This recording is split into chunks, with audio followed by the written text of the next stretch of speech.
Welcome to the Newsome MMA podcast, partnered with Concussion Pro 1, the world's first dedicated concussion supplement. I'm your host as always, Newsome, with your co-host John, and we're back here once again to break down UFC on ESPN 1, which is going down on Sunday night in Phoenix, Arizona. John, how you doing, bro? How you doing, my man? I'm very well, thank you. Looking forward to some more fights. We've got quite a lot of back-to-back weekends, so for us MMA fans, it's heaven. Yeah, I agree, man, but I am a little deflated with this card, if I'm honest. You know, these Sunday night cards that go into the early hours of Monday morning, they really make it difficult for me to watch at times due to family and life in general. But to be fair, we only get 2 or 3 of them per year, so it could definitely be worse. But it's just frustrating this time around because we've got the heavyweight giants in the main event, returning Cain Velasquez, coming back to a very tough test in Francis Ngannou. You know, it's a good card. I'll watch most of it anyway, so I'm looking forward to breaking it down. You and me both, man. And just before we start, I'd just like to remind you all that the premium bets membership options from Newsome MMA are available and on the Newsome MMA website. You have the options of a standard, bronze, silver and gold membership, and these memberships provide cheaper prices per fight card for those that commit to slightly longer terms, opposed to purchasing my picks individually per week. You can find all of these membership options at newsomemma.co.uk/premium-bets. So let's break down some fights. UFC Phoenix from bottom to top, and in the first fight of the night, we've got Aleksandra Albu versus Emily Whitmire. John, who have you got? Yeah, this is an interesting one to open the card because we've seen the return of Aleksandra Albu. Obviously, she hasn't fought for a very long time now. Back in July of 2017 was when we last saw her. When she defeated Kailin Curran. Yeah, there's a lot of hype around Albu, and for someone who's 3-0, I mean, she's only competed once. Like every time she competes, she tends to have a 2-year break. I mean, the fight before Curran, she had a 2-year break, and it was April of 2015, and then prior to that, it was June of 2013 that we fought. So we don't get to see her very often, but when we do get to see her, they're pretty exciting fights. I mean, that last fight with Kailin Curran was really entertaining, a good back and forth, scrappy. Albu was blooded up by the end of it, man. It was a fun fight to watch, and yeah, things I took from that fight with Albu is she's strong, she's powerful. I like her kick. She's got obviously she's got that karate background. And you can tell with the kick, she's got a very good head kick. She likes to use that jab to set up the kick, which is good. She was strong in the clinch as well against Curran. We saw a lot of knees in the clinch and a lot of clinch work, a lot of takedowns, and she really used her strength in getting some of the takedowns in that fight. I mean, I think she got 2 or 3 hip toss and really just headlocks where she got the trip takedown, and that was pure strength really, because she's very strong and physical in this division. She's a bit wild with some of her striking still, but yeah, like I said, she has got power in her strike, so it'll be interesting to see how she's developed over the last 2 years, whether that technique's got a bit tighter, and if she does tighten up on that technique, I think she can be very dangerous with the strengths that she possesses. She's going up against Emily Whitmire. Whitmire, I'd say more so, is a bit more technical, but especially with the striking, but with the technical aspect doesn't necessarily mean she's a better striker. I don't think she is a better striker. We saw in her last fight against Jamie Moyle, she was pumping the jab out quite a lot, throwing those 1-2s. She struggled with Jamie Moyle's range, distance, and movement at times, but she did then kind of she grew into the fight and kind of got into a rhythm and yeah, just outworked Jamie Moyle in that fight and eventually got the decision win. She just held a loss before that though, an early first round defeat to Gillian Robertson by armbar. Yeah, I'm fancying Albu in this fight purely due to that strength and power advantage. The one thing she'll have to be careful of, I think, in the last fight, Dominic Cruz alluded to it, that Albu doesn't tend to move ahead very much. Now, whether that's something that she has worked on over the last two years since we last saw her compete, I don't know. But that was about the one thing that I did really take from it. And like I say, Cruz highlighted it, that she doesn't move ahead off the centre line when she's coming forward. Now, if Whitmire does start getting that jab and the timing, then that could pose some problems for Albu. But yeah, I'm confident that Albu's power, takedowns, she's strong on the ground. She's quite heavy on top as well. She landed some good ground and pound in her last fight when she was on top. She worked for a few submissions as well.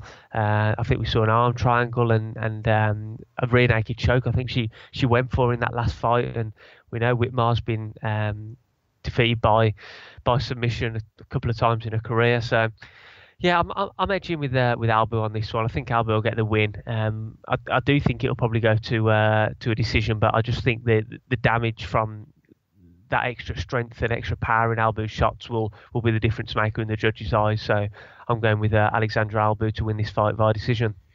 Yeah, I think it's a relatively close fight, if I'm honest. I've not been massively impressed with Emily Whitmire. I mean, you look back at her records, and I say records plurally because, you know, even going back to her amateur record, she didn't have a great amateur record, you know, 1-4. In the Tough House, she was 1-1. Now she's 3-2. One of those losses to Gillian Robertson, like you mentioned, John, but I don't really put too much stock into that. Gillian Robertson's a decent fighter. But yeah, overall, I've not been totally impressed with her. However, she did look much better, visibly improved against Jamie Moyle. Now, Jamie Moyle subsequently got cut after that loss to Emily Whitmire, but you know, she's 27, she's training at Extreme Couture, she's going to be improving from fight to fight. She's quite big as well for the division, so yeah, she does have a, you know, quite a few things on her side. And a path to victory in this fight is going to be, in my opinion, to use that length, to use that range, keep distance, pop the jab out like she did against Moyle. And again, you touched upon it in the right way in regards to her being a more technical fighter, and that's how she wins this fight, by being more technical. Now, Albu, on the other hand, she's 3-0, so she's green. She's a green mixed martial artist. She's going to be until she gets more experience under her belt. 2-0 in the UFC though, so you know that's a great start in regards to, you know, getting past that green stage and becoming a UFC veteran, which is what it's all about. So it's at this point, like I say, we've definitely not seen the best Albu. She is going to be improving again. 28 years old, so she's still quite young. She has got power. She's aggressive. She mixes things up well, so she will come forward. She'll land hard shots. She definitely doesn't mind eating shots to land shots, so that's great for her closing the distance. And once she does get close to her opponent, she can take them down, whether that be a trip or a toss, use some judo. A top side is okay. She does make some slight mistakes where her opponents can sort of find a window for exit and get back up to the feet. A gas tank isn't the best either, but what she does have, and it's worth noticing, is a great second wind. So after she does tire a little bit, she won't go completely. She won't empty a gas tank completely. She'll come back with some little bit more. She'll find something from somewhere, and that's grit and desire, a bit of heart as well, to make sure that she's never out of the fight. So like I say, it's going to be a relatively close fight, but I'm leaning Albu as well. I do think that she won't mind walking through the jab and the defense of Emily Whitmire, just to make sure that she can land on her, she can hit her, and then once she is inside that boxing range, she can either unload or she can get a grip around Whitmire and take her to the mat. Whitmire, I don't think is that great on the mat. Whether she finds those those exits that Albu leaves, I'm not sure, but even if she does get back up to her feet, I think Albu can take her down again. I'm not saying Albu's this relentless wrestler. I just feel that this is a good path to victory for her in this fight. And just making Emily Whitmire work. And I think over the course of 3 rounds, which I think it will, I just think Albu will do more. So I've got Aleksandra Albu, and I've got her to win via decision. Now in the next fight of the night, we've got Jessica Penne, the returning Jessica Penne, versus Jodie Esquibel. So John, who have you got? Yeah, like you just mentioned, seeing former title challenger Jessica Penne return after her USADA suspension. Been a couple of years now since we last saw her in the octagon back in April of 2017 when she lost to Danielle Taylor. She really needs a win in this fight. To be fair, she's 36 years old now. She's coming into this fight on on a 3-fight losing skid, albeit 2 of those fights are against Joanna Jędrzejczyk and Jessica Andrade, who are 2 absolute beasts. So it's it's been a pretty tough few years for Jessica Penne, to say the least. Esquibel, to be fair, as well, will be really looking for winning this fight. The Jackson Wink fighter is also on a 2-fight losing streak. She's only competed twice in the UFC. Her debut was against Karolina Kowalkiewicz, which she lost via decision, and then she fought Jessica Aguilar, and she also lost that via decision. This for me is classic striker versus grappler. Esquibel obviously has got that boxing background. I think she had quite a few professional boxing bouts before she transitioned over to MMA. Jessica Penne, we know, is predominantly a grappler, and she does best work on the ground. Brazilian Jiu-Jitsu black belt. The problem with Penne that I have, and well, the whole problem with Penne coming into this fight is what's she going to look like after 2 years out, and the fact that she's now 36 years old. I mean, it's not like she's relatively young and she's had 2 years out. She's coming to the fight, coming back into the fight at 36 years old. So will age and time have caught up with her? We'll have to wait and see. And I also worry about a stand-up game. That's always been her real weakness. Although there are signs of improvement. Danielle Taylor quite easily got the better in that decision win. She was just in and out really quickly, and Penne just didn't really have a chance to fire back with anything. And if you can stop those takedowns and stop Penne getting it to the mat, then you do stand a pretty good chance of defeating her on the feet. Like I just mentioned with Esquibel, she's got that boxing background, so you'd expect her to be the better of the 2 in the stand-up exchanges. That last fight I was a little disappointed with that last fight against Jessica Aguilar, though. I did think that Esquibel would get the win in that fight, and she lost. Aguilar did some good work inside the clinch. A lot of that fight was fought in the clinch. Aguilar did get a couple of takedowns herself, but Esquibel did pop back up relatively quickly. Esquibel's real path to victory in this one is really just following Danielle Taylor's game plan, really, and getting in and out with those strikes, and really just being elusive to Penne, being able to get a hold of her, being able to grapple her, or just even tie her up in the clinch to even stand a chance of getting a takedown. So movement is the key for Esquibel in this fight, and although I believe she's the underdog going into this fight, I'm going with Jodie Esquibel in this one, purely due to the fact that Jessica Penne has been out for a while. She's coming into the fight off the back of a 3-fight losing streak. We know she has trouble against fighters who are good standing. She tends to lose the stand-up battles, and I just, as long as Esquibel, like I say, can keep that distance, get in and out with the strikes, avoid tying up. I mean, if she does tie up and clinch with Penne, similar to the Jag fight, then I do worry about her, and I do think that Penne can take her down. If she takes her down, I think she can keep her there and work for submission. So it's really key that she does avoid going to the ground in this one. But yeah, I'm going with Esquibel, and I'm again, I do think this will go to a decision. But yeah, I'm going with Jodie Esquibel to win this one. Yeah, I think this is another really close fight, man, and there's a few question marks specifically around Jessica Penne as well. You know, you've touched upon the majority of it. She's 36 years old. She's had a couple of years out. 36 in some divisions isn't that old, but I think in this women's division it is. Yeah. And you know, she could start showing signs of major decline. The fight with Danielle Taylor was, which was her last fight back in 2017, like I say, a couple of years ago. It was a close fight. I think just looking at that and overlooking it and just seeing, you know, the fact it was a unanimous decision, I don't think that paints an accurate display of how the fight went down. You know, it was very, very close. But prior to that, the 2 losses against Jessica Andrade and Joanna Jędrzejczyk, those fights were just horrid for Jessica Penne. Career-changing beatings, both of them. So, in all fairness, I actually don't hate this layoff as much as I should have, for a 36-year-old women's strawweight fighter. I think she's done the right thing. She's took, like I said, 2 career-changing beatings, come back, lost a close decision. I think she's just gone away and just, recouped a little bit. I had a bit of time, and that's all that I think it is. I don't think it's anything more than that. I just think that she needed that time away just to sort everything out, really. In regards to Jodie Esquibel, again, it's a fighter that I'm not massively high on. She's got decent movement on the feet.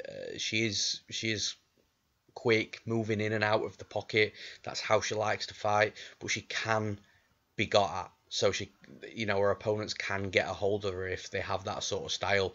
And I think Jessica Penne definitely has that sort of style. I think that she'll come in with that game plan as well to close the distance when Jodie Esquibel moves in, to make sure she stays in so she can get a hold of her and get her down to the mat. And I think that's where Esquibel's really deficient. I think that she, like I've said, she can be got at. I think she can be dragged to the mat.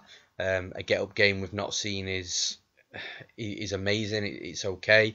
But I just feel that Penne's going to have success in this fight in getting it to the mat now. I can almost see it being the sort of fight where it goes to a decision again, which I think it's going to, and the judges are therefore making a decision in regards to, do we pick the fighter that's landed the slightly more strikes, or do we pick the fighter that's landed the slightly more takedowns? And most of the time it goes the edge towards the takedowns. So I just think if Esquibel outlands Penne slightly, but if Penne lands a couple of takedowns in close rounds specifically, I think those takedowns in the close rounds are going to speak volumes. So I'm going Jessica Penne to win. I think, again, like I say, I think it's going to be a close fight, but one that I see hitting the scorecard. So I've got Jessica Penne to win via decision.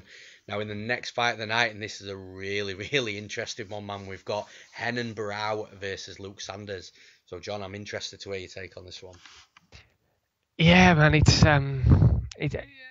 first and foremost, it's sad to see Renan Barao, only 32 years old as well, now fighting on the prelims, the early prelims of a UFC event. So used to him dominating. I mean, he went on. We said this before the Andrea Ewell fight, and yeah, we're just so used to seeing the guy dominating back in the day. I mean, he went on that ridiculous undefeated run, and it's just a shame to see where he's come. Where he's only win since 2014 is against Philip Nova, and yeah, it's just. I mean, he's faced some decent competition in that time. Obviously, TJ Dillashaw, he's fought twice. Jeremy Stevens, Aljamain Sterling, they're tough guys. But yeah, I mean, he really has dropped off from the Renan Barao that we once knew and loved and was so exciting as the champion. He's got, this will be an interesting fight against Luke Sanders, because Luke Sanders himself is coming into this fight really needing a win. He's only got one win in his last four, coming against Patrick Williams. That was via decision back in April of 2018. He lost his last fight to Radiyaya, that nasty heel hook very early into the first round. Then he got finished by strikes by Andrei Sukumta, and he got finished via knee bar by Yuri Alcantara. So he also really needs to get a win in this one. And I was baffled when I was looking at the stats and the all the information leading up to this fight. I can't believe that Luke Sanders is actually older than Renan Barao. It's absolute madness. The first thing I thought when I look at Renan Barao's name, I think he's about 36 years old, but still only 32. But yeah, that fall from Gracie hasn't been kind to him. Now, he lost against Andrea Ewell in his last fight, split decision, which quite a lot of people were shocked about, because obviously it was in Brazil, and I know we say this quite often, but we don't like to think that there's any hometown bias. But when you see the Thiago Alves decision from a few weeks ago, then you see that it is prevalent and it does happen. So yeah, some people were surprised by this, and yeah, I think Barao could have won this fight if he'd have carried on with the takedowns, because he had some success, if I remember rightly, taking Ewell down early on in the fight, and if he'd have carried on with those takedowns, or at least mixed in the takedowns a lot more, I think he could have won that fight, and I think that's his key to victory in this fight as well. He's mixing it up and threatening with takedowns, because like I say, 2 out of his last 3 defeats for Sanders have come via submission, and Barao's no slouch on the ground at all, and he's got a decent number of submission wins on his record. So if he does get it to the ground, I think he does stand a chance of winning this fight, either via controlling it and just maintaining the pressure on top, or working for those submissions and catching Sanders in something. And I'm gonna go with Renan Barao in this one. I'm gonna go with him to break the streak and get the win. And I think he will utilise more of his takedown game, his all round game, rather than just trying to keep it standing and striking. But yeah, I'm going with Renan Barao to win this fight. Again, this is a very close fight. The first 3 fights on this card have been extremely close, extremely tough to pick. But yeah, I'm going with Renan Barao to win this one, and I'm going by a submission in the second round. Wow! So not only picking Renan Barao in 2019, but you think he's going to get a finish as well, man. I think he's going to get a finish. That's wild. Bold. That is very bold. But I don't exactly hate it, man. The reason I think this is an interesting fight is because both fighters are just not showing us anything great at all. In regards to Renan Barao, he's missing weight. He's looking very tired early on in fights.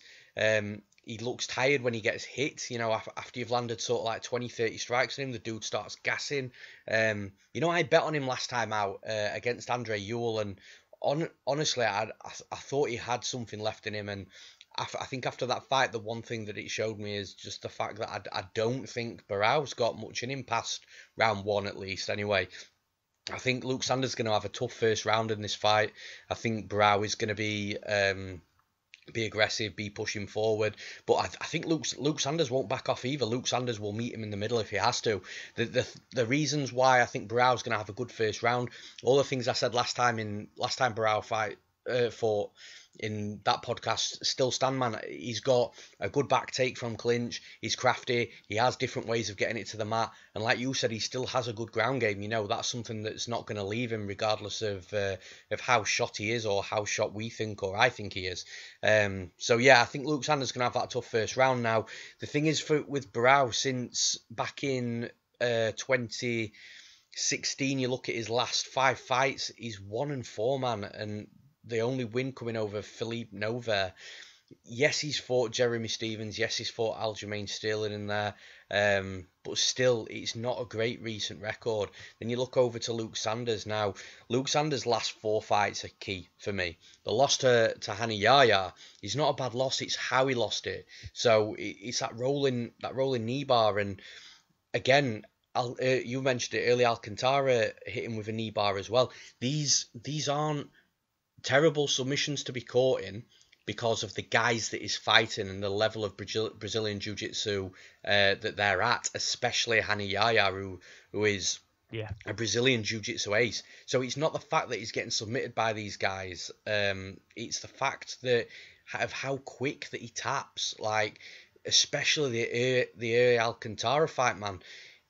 It must have been on for it must have been less than a second, and he was tapping, and you can make the argument that he knew that Alcantara had it and he didn't want to do any further damage to himself, especially with your legs and your knees and stuff like that. But there was no, what you would see from other fighters is a roll, even if it's just rolling one way slightly and then thinking, actually no, this ain't going to happen. He it's how casual he tapped. Go back and watch that Alcantara tap. It was so casual. It was crazy, really crazy to see. Then the loss to Andrea Sukumtar, again, not a bad loss, but it's just how he got finished. Dropped instantly from a punch that didn't really look like it had too much behind it, and then subsequently finished with the ground and pound after that.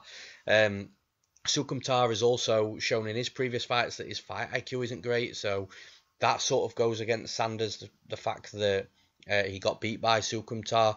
Although, again, technically, I don't think Sukumtar's a bad fighter or a bad striker. So, again, it's just not a great loss, is what I'm trying to say. And then the Patrick Williams fight, yes, he won. But, man, Patrick Williams had his hands on his hips after, 2.5 minutes into round 1. That gas tank was completely shot pretty much instantly. Sanders struggled to finish him. Sanders started tiring himself, and because of that, Patrick Williams got a second wind. He sort of came back a little bit.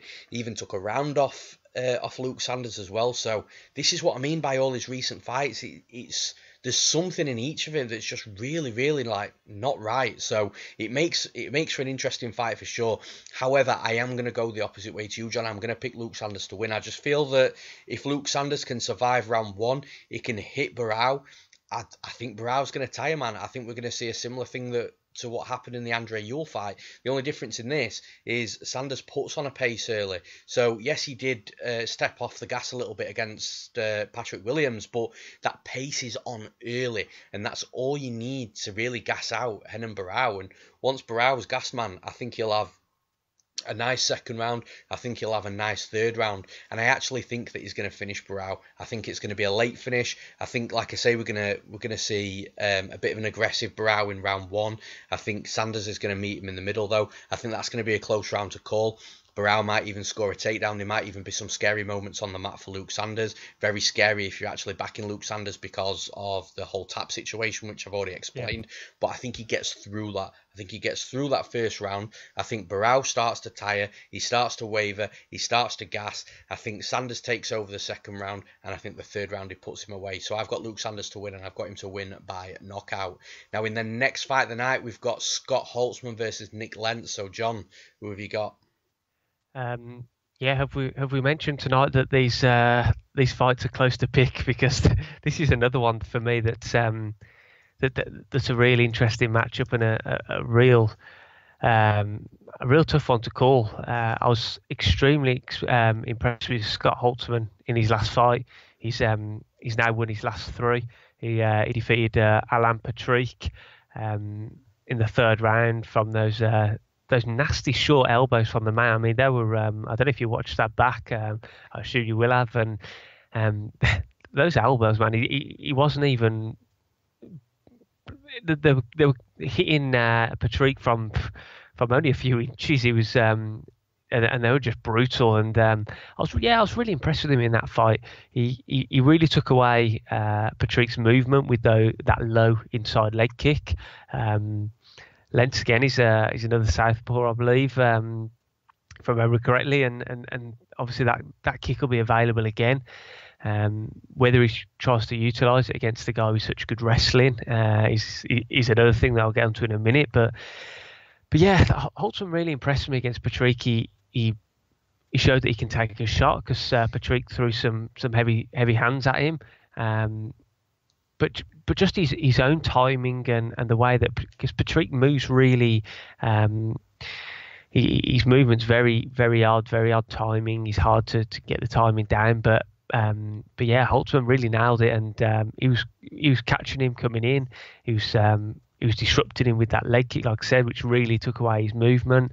The one thing that did concern me again with Holtzman was the amount of times that he just swung wildly at Patrick, and especially with that left hook, he really just was swinging that with everything he had. No real technique behind it, and like I say, against a wrestler like an NCAA Division 1 wrestler, I might add, in Nick Lentz, that if you do things like that, you swing wildly with those overhands or the big winging hooks, then it gives your opponent the opportunity to just nip under and get that takedown.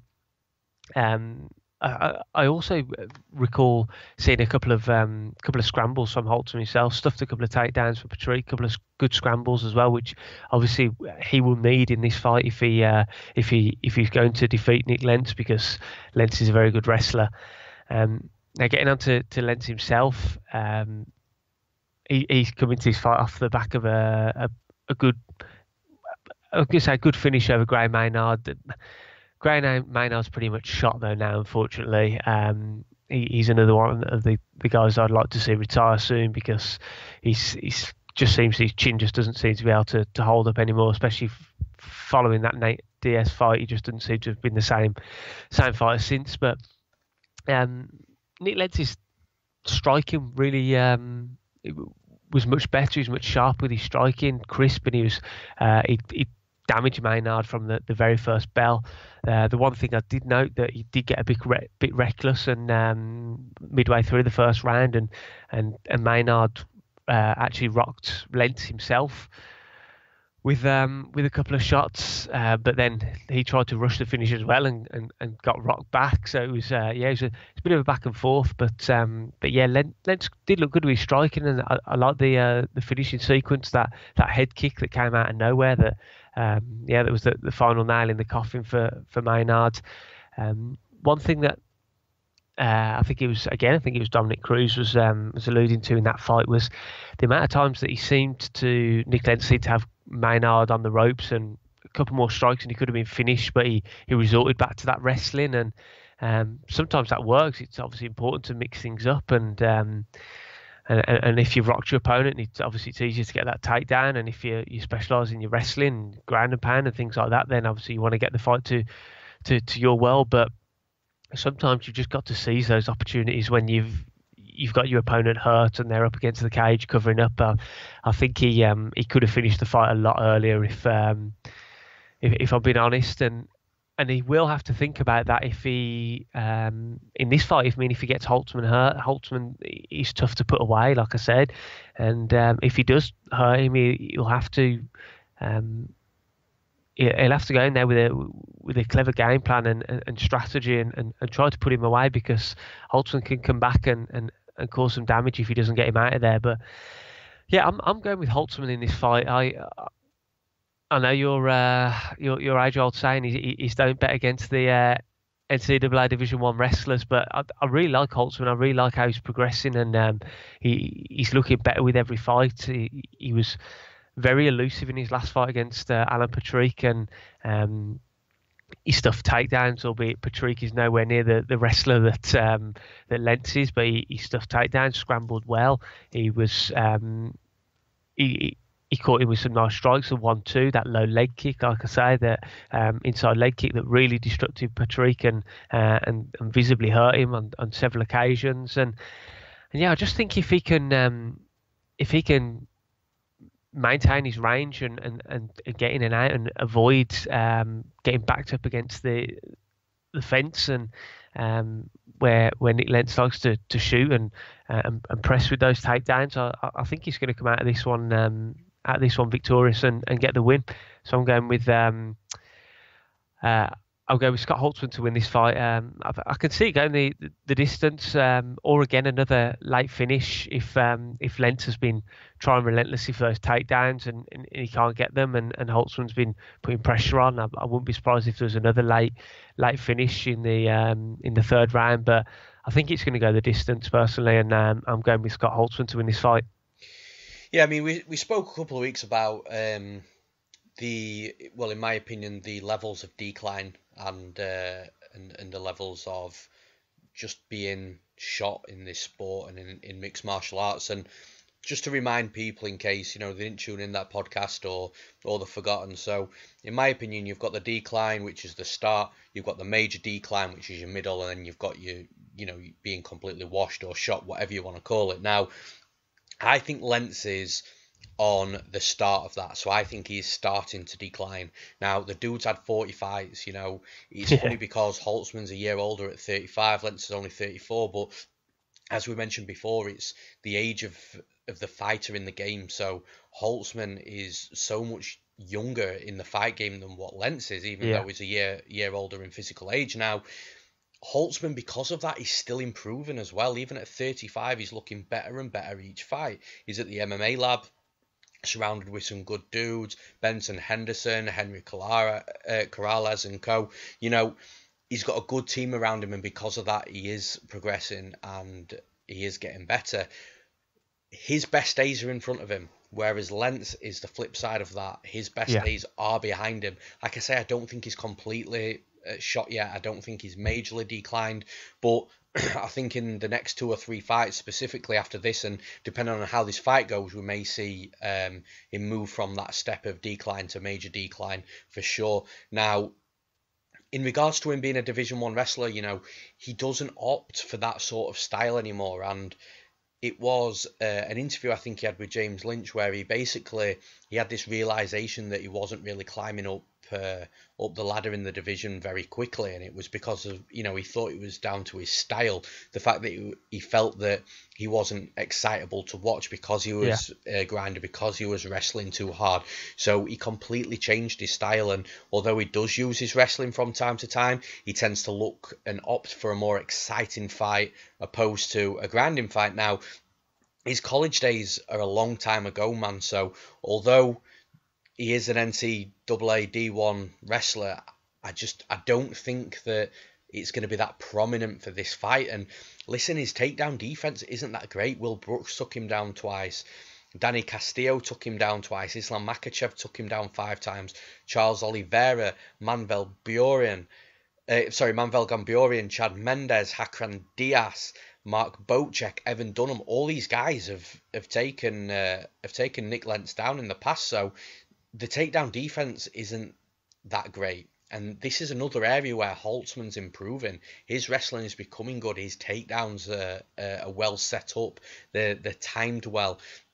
If the shot or the entry isn't that great, he'll chain. So on the cage, he'll make sure that he's not giving any space, he's not giving any time, and he will drag him down to the mat. Now, the one thing that Scott Holtzman's got to be careful of is if he adopts this wrestling game plan in this fight is the guillotine, because Nick Lentz's guillotine is very, very good, and he keeps hunting for it as well. So if you survive the entry on the takedown and you take Nick Lentz down and you pop your head out, if Nick Lentz wrapped it up, or if you just manage to keep it out there anyway, even when you're passing and transitioning on the mat on top, Nick Lentz will continuously look to wrap this guillotine up. And once he has a sniff of it, once he gets that arm around your neck, he'll quickly scoot out and revert back to full guard so he can wrap you up properly.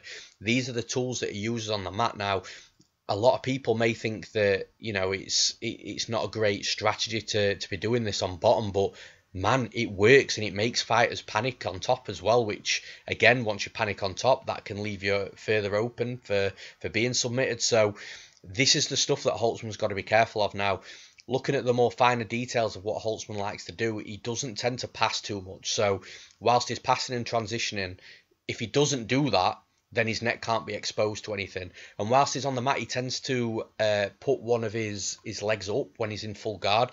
So he'll posture up, and he'll leave one of his legs up, and what that does is that leaves his body and his neck completely away from Nick Lentz, so Lentz won't be in any sort of range to grab that neck. That leg does sometimes drop as he's throwing ground and pound, but it's something that Holtzman works on, and it's like a preference for him with his ground and pound on the mat, because that leg will pop back up soon after, so he won't leave himself so open on the mat, not so open that I thought he would initially anyway. In regards to the fight itself, I don't think that Holtzman is going to adopt a wrestling heavy game plan. And I think with the style that Nick Lentz now likes to fight in, so he says, will mean that he'll be happy to stand and bang as well. And this is where I favour Scott Holtzman in this fight, because Holtzman brings a pressure, he brings pace, he's got a solid chin, he can go 3 rounds hard. Nick Lentz has never really had too much of an issue cardio wise, but again, as the fights progress and as his career gets longer, the pace and pressure of someone like Holtzman and what I believe he's gonna put on Nick Lentz. I just think Nick Lentz is not gonna last 3 rounds in regards to a gas tank. I think it is gonna tire him out. And man, Scott Holtzman, again, like I mentioned earlier, is looking so much better. He beat the shit out of Alan Patrick, and that is something I personally didn't expect. And I remember yourself as well, John. We both picked Alan Patrick in that fight. We thought Patrick was going to close the distance. He thought he was going to get takedowns. Holtzman showed amazing takedown defense. He showed fight IQ. He showed distance management. He was moving in at the right times. He was landing on Patrick. And then he even scored his own takedowns and then started landing elbows as well and put him out. So massively impressive, man. The only person to beat Alan Patrick before that was Mairbek Taisumov, who is just a killer himself. And let's be honest, if Taisumov didn't knock him out so soon, Taisumov may have been on the other end of one of those grinding performances from Alan Patrick. So really impressive what Scott Holtzman did in his last fight. I think, like I've already mentioned, Scott Holtzman is still improving. I think Nick Lentz's better days are behind him now. I think Holtzman's going to look even better in this fight. I think the stylistic matchup favours Holtzman. Even if Lentz comes out wanting to grapple, Holtzman's got good takedown defense. He's big for the division. He's strong. I think Scott Holtzman's going to beat him, and I actually think he's going to finish him late on as well. So I've got Scott Holtzman to win, and I've got him to win via knockout. Now, in the next fight of the night, we've got Ashlee EvansSmith versus Andrea Lee. So, John, who have you got? Yeah, this one, I'm looking forward to seeing the return of Andrea Lee for starters. Obviously, she made a UFC debut back in May of last year. Got the win via unanimous decision. She looked good in that fight against Veronica Macedo. She looked strong in the clinch. She worked, utilised knees and got good takedowns. Worked for submissions. Took the back in the first round and also went for I think it was an arm triangle in the first round as well. And yeah, I was pretty impressed with her making that move over from Invicta and LFA, where she's competed previously. Now she's going up against Ashlee EvansSmith, who's going to be the much bigger fighter, I think. On I can find out. Obviously, she fought previously at bantamweight. She took on Bec Rawlins in her last fight and defeated Bec Rawlins back at UFC 223, and she was really just the stronger, bigger bully really against Bec Rawlins in that fight, and she could just walk through Bec Rawlins' strikes with no real issues.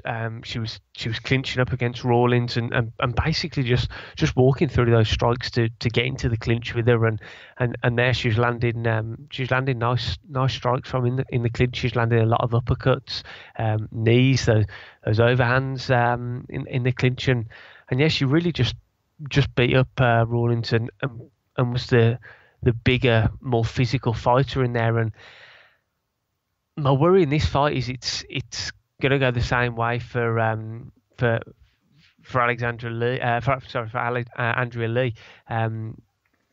She's more of the natural flyweight with Ashlee EvansSmith coming down from bantamweight, and a lot of the good work that Andrea Lee putting in her last fight against Macedo was in the clinch and pushing up against the fence, getting takedowns and wearing on her that way, and landing knees in the clinch, in that tie clinch, etc. But I don't know whether she's going to be able to do that against EvansSmith, because EvansSmith's going to be the bigger fighter, and yeah, I think that's the real key to victory in this fight. Andrea Lee's best work is done on the ground. She's got a lot of submissions on a record. I think she's only got one, maybe two wins via strikes. The rest of them have been, majority have been via armbar with the Kimura thrown in there as well. So yeah, and I just don't know whether she's going to be able to get Ashlee EvansSmith to the mat or be stronger than her in the clinch, just because of the size difference. So for that reason, I'm favouring Ashlee EvansSmith in this fight. I think she'll be the stronger. I think she won't have any issues in walking through the strikes like she did Beck Rawlins to get into that clinch and work from there. And I just think she'll be the stronger in the clinch and be able to bully her a bit more, utilise those nice uppercuts that we saw in the Rawlins fight, and just make it a nasty, ugly, grinding fight where she wears down Andrea Lee and takes the decision. So for this one, I'm going with Ashlee EvansSmith to get the win via decision. Yeah, see, I agree with some of your points and I disagree with them. So the ones that I agree with is I think, Ashlee EvansSmith is going to be the bigger fighter. She is going to be, well, she could be potentially be stronger, although that remains to be seen because I do think Andrea Lee is quite deceptive with the strength that she has for the size that she is. But I think inside the clinch it's going to be different, man, because Andrea Lee has a nice Muay Thai background as well. It's not anything absolutely decorated, but it's a style that she brings into the cage and into mixed martial arts. We saw her in the Macedo fight when she does get into clinch, she will look for the plum clinch and she will start landing knees to the body and to the head. In regards to the cage switching, Macedo did have parts of the fight where she was turning Andrea Lee, so this is where I sort of get where you're coming from in regards to the strength, because when the fight is pushed up to the cage, and I think it is going to as well. I think a lot of this fight is going to be on the side of the cage where the fighters are switching between whose back is on the cage, and I do think in some spells EvansSmith's strength and size is going to be a factor, but like I say, Andrea Lee's really deceptive, and I think she can work in the clinch as well. And whilst it's getting to the back of the cage, I do think that Andrea Lee, like I say, has got a skill advantage with inside that clinch where she can get herself into positions to land knees to the body and head and really do some damage on EvansSmith. In regards to the ground game, it would be really advantageous if Andrea Lee got it to the ground, because as we've already seen, and you've already mentioned, she's got submissions on the mat. I think she feels comfortable on there. She is a Brazilian Jiu-Jitsu black belt, I believe, as well. Could be wrong about that, but I'm sure she is. So she has got skills for sure on the mat. Getting the fight there, though, is something that I'm not convinced of how good she is yet in respect to that. And the reason being is the Macedo fight, Macedo was making some mistakes that ended up giving Andrea Lee a back, stood up, so then she could throw her to the mat. Andrea Lee also hit a head and arm throw as well, which is something that we all know is very dangerous to do in MMA. And, specifically women's MMA did that quite a lot in the past. It is sort of starting to be phased out a little bit, though. Again, just like the males in MMA, you very rarely see. I'm not being sexist here. It's just my perspective. You very rarely see a male do a head and arm throw, whereas you used to see it quite a lot from the women fighters. But like I say, it's not very good technique. I don't think that sort of stuff she is going to get handed to, and I don't think the head and arm throws will wash with someone like EvansSmith, who does have a wrestling background as well. So yeah, it's a close fight. I think Andrea Lee is going to do enough, though. I think when they're in the clinch, she's going to be landing shots. I think she's going to do more than what EvansSmith will do inside the clinch, and ultimately I think the clinch is where this fight's going to be won and lost. I just think that Andrea Lee is the slightly better fighter inside there. Now, for EvansSmith, she needs not to get in the clinch. She needs to use her range, use her reach. She needs to pop a jab out. She did a really good job in her last fight against Beck Rawlins of doing that, just staying on the outside, just coming in at the right times. And she needs to do that here against Andrea Lee. But Andrea Lee's aggressive, man. She will push forward, and she will try and close the distance to work a clinch game and potentially even look for some takedowns off the cage as well. So again, it's going to be a ridiculously close fight. It seems to be the theme for this card so far. I've got Andrea Lee to win, and I'm going to take her to win by a decision as well. Now in the next fight of the night, and this is one I am hyped for, man, we've got Benito Lopez versus Manny Bermudez. So who have you got, John? Yeah, this is going to be a really exciting fight, and one that I believe will be action packed for sure. We've got the undefeated Manny, the Bermuda Triangle Bermudez, taking on Benito Lopez, who's also undefeated at 9-0. So yeah, it's just a great fight, and another one like you just said. The theme of the night is it's extremely close, and it's going to be an extremely tight fight to call. I mean, if people don't know about Manny Bermudez and don't know why his nickname is the Bermuda Triangle, it's pretty self-explanatory, because this guy can get a triangle choke literally out of anywhere. His last 4 wins have all come via triangle, and yeah, he can he can literally get a choke out of anything. I was really impressed with him in his last fight, actually, against Davy Grant, because he finished that fight 59 seconds into the first round, and he hit Grant hard to set up the victory. He hit him hard and dropped him, and then from the mount he set up a beautiful triangle. Grant scrambled, and Bermudez tried to switch to the armbar, and then he switched back to the triangle, and it was just so quickly that Davy Grant was out, man. He was asleep in a couple of seconds. I mean, that just goes to show how tight that triangle is, and the triangle choker is something that you don't tend to see as often in mixed martial arts nowadays. I think people have you do still see it, but not as much as the early days, I don't think, because people have wise to it. I mean, the fighters have got to be very well rounded, and you've got to either be exceptionally good at a certain submission, or your opponent has got to really not be great at defending a certain submission to lock on the triangle. But in Bermudez's case, it's the fact that he's just so good, and he sets it up from everywhere. He sets it up from the mount, or he'll set it up from bottom as well. The one thing that is to note is his striking is still quite raw. We saw that in the Albert Morales fight. Albert Morales is a mutual opponent for these two guys, with Benito Lopez taking him on in his last fight. Now, Morales got the better in the stand-up exchanges against Manny Bermudez on several occasions, caught him with several heavy shots, and although Bermudez did catch him himself, I think Morales was winning the stand-up battle, and Bermudez was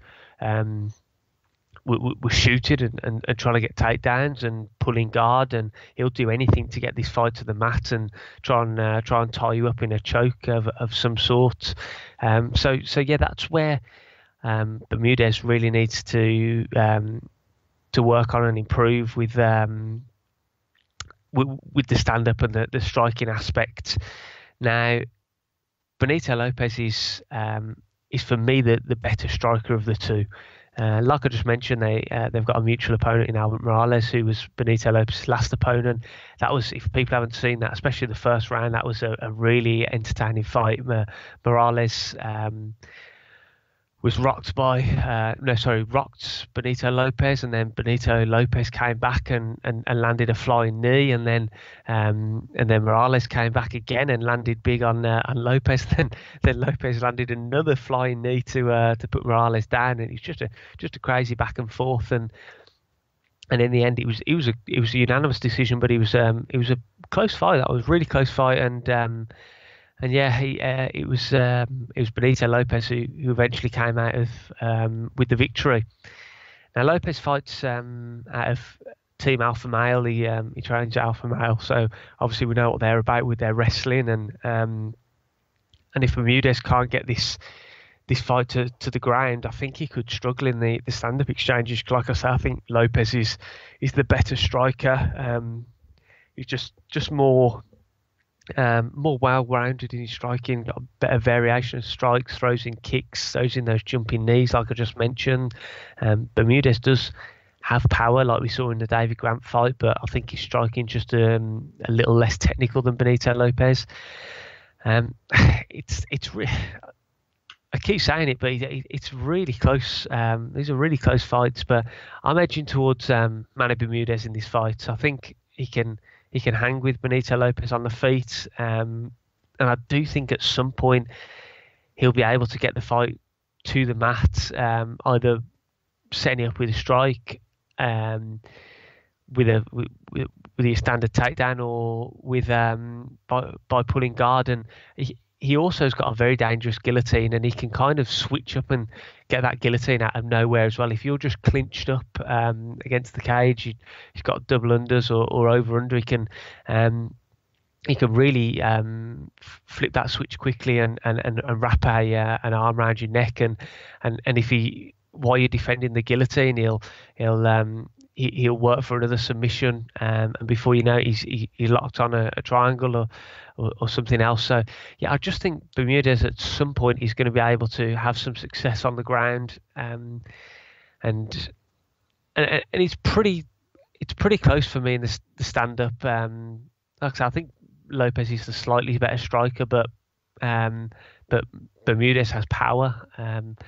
So yeah, I'm edging towards Manny Bermudez in this fight, and if he can catch Lopez, like I just say, Lopez was rocked by Morales in their fight, and if Bermudez can rock Lopez, I think he can set up another submission and get the tap. So that's how I see this fight playing out.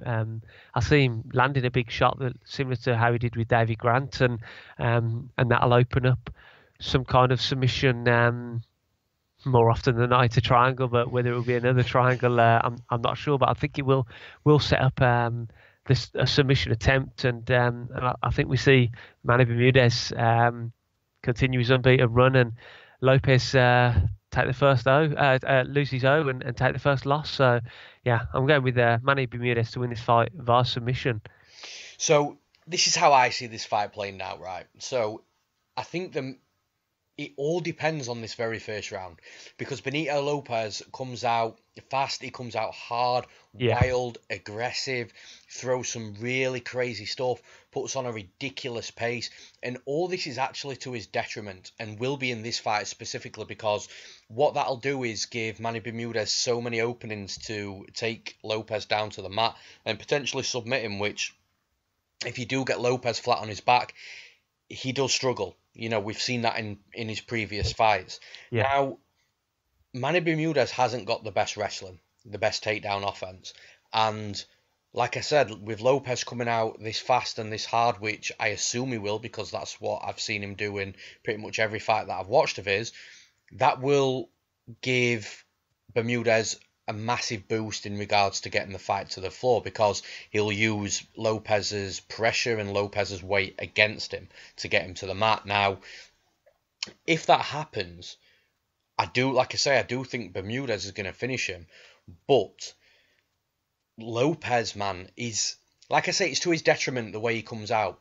When he actually slows down, because he does, or this, this fast pace, these fast-paced starts, these crazy kicks and crazy combinations, and this aggressive pressure, it pays its price. It takes its toll on Benito Lopez. He's a human being, of course it's going to.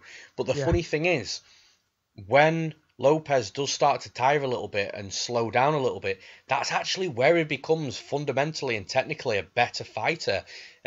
Because he slows down, everything's more... there's more thought going into every shot, so everything's planned and everything is just more, the whole process of striking is more thought about, and he actually has decent takedown defense as well when he's slowing down, because again, previous fights we've seen him with his back up against the cage and his opponent trying to get a double or a single leg on him to try and drag him out down to the mat, and he reaches down well, he gets he breaks the grip, he gets his underhooks in well, he does all the things he's supposed to do.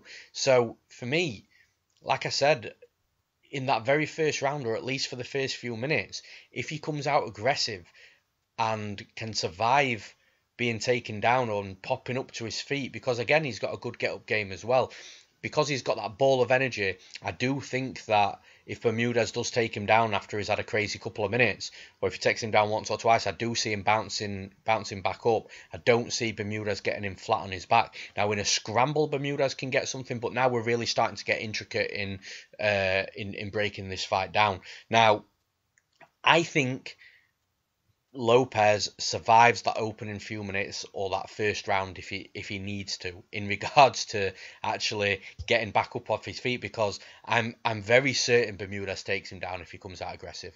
Now, if he doesn't, if he comes out smart and uses technique, you've now got, like I've just mentioned, when he tires a little bit, he gets better technically. If he comes out fresh and technical, then again, that's going to work massively in his favour, and I think he'll get the win quite comfortably as well.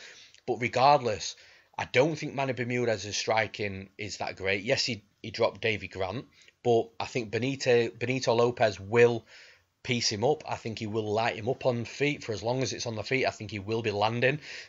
Again, I think if he slows down, I think his technique's a lot better as well.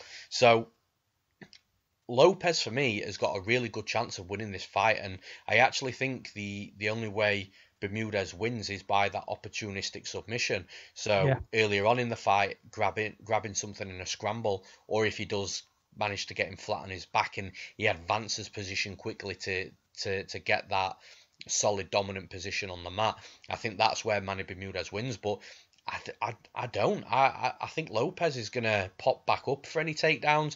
And like I say, on the feet, I think he lights him up and he pieces him up. And there's a big skill difference in the striking and there's a big skill difference in the mat. I just don't think we see it hit the mat, especially if Lopez doesn't come out wild and aggressive. He'll be able to stop those takedowns because Manny Bermudez is no D1 wrestler. He doesn't have that style. He will shoot in for doubles. He will shoot in for singles. And, he obviously does complete them in previous fights. Otherwise, he wouldn't have had as many submissions as he's had and be a submission specialist. He obviously has ways to get fights to the mat, but I've seen good takedown defense from Lopez when he's calm, when it's slow, when he's being technical. So I'm going to give Lopez the benefit of the doubt in this fight. I think he does. I'm honestly, I'm really not sure whether he comes out fast or not. If he does, I think he might be able to survive by popping back up and just being full of energy in that first round before slowing it down and becoming technical. But if he doesn't and he just he starts technical and controlled, then again, I think it's going to be an easy win for him. I'm going to take Benito Lopez to win. I do think it's going to go to a decision. I don't think he's going to get Bermudez out of there. I think Benito Lopez will, like I've already mentioned, slow down as the fight progresses. But I still think as it slows down, his takedown defense will be there, and I think he'll still be outworking Bermudez on the feet. He won't be so gassed that he can't do anything. So yeah, I'm going to take Benito Lopez to win, and I'm going to take him to win via decision. Now in the next fight of the night, again another really close fight, another underrated fight as well. We've got Jimmie Rivera against Aljamain Sterling. So John, who have you got? Yeah, this is another fight that I really like.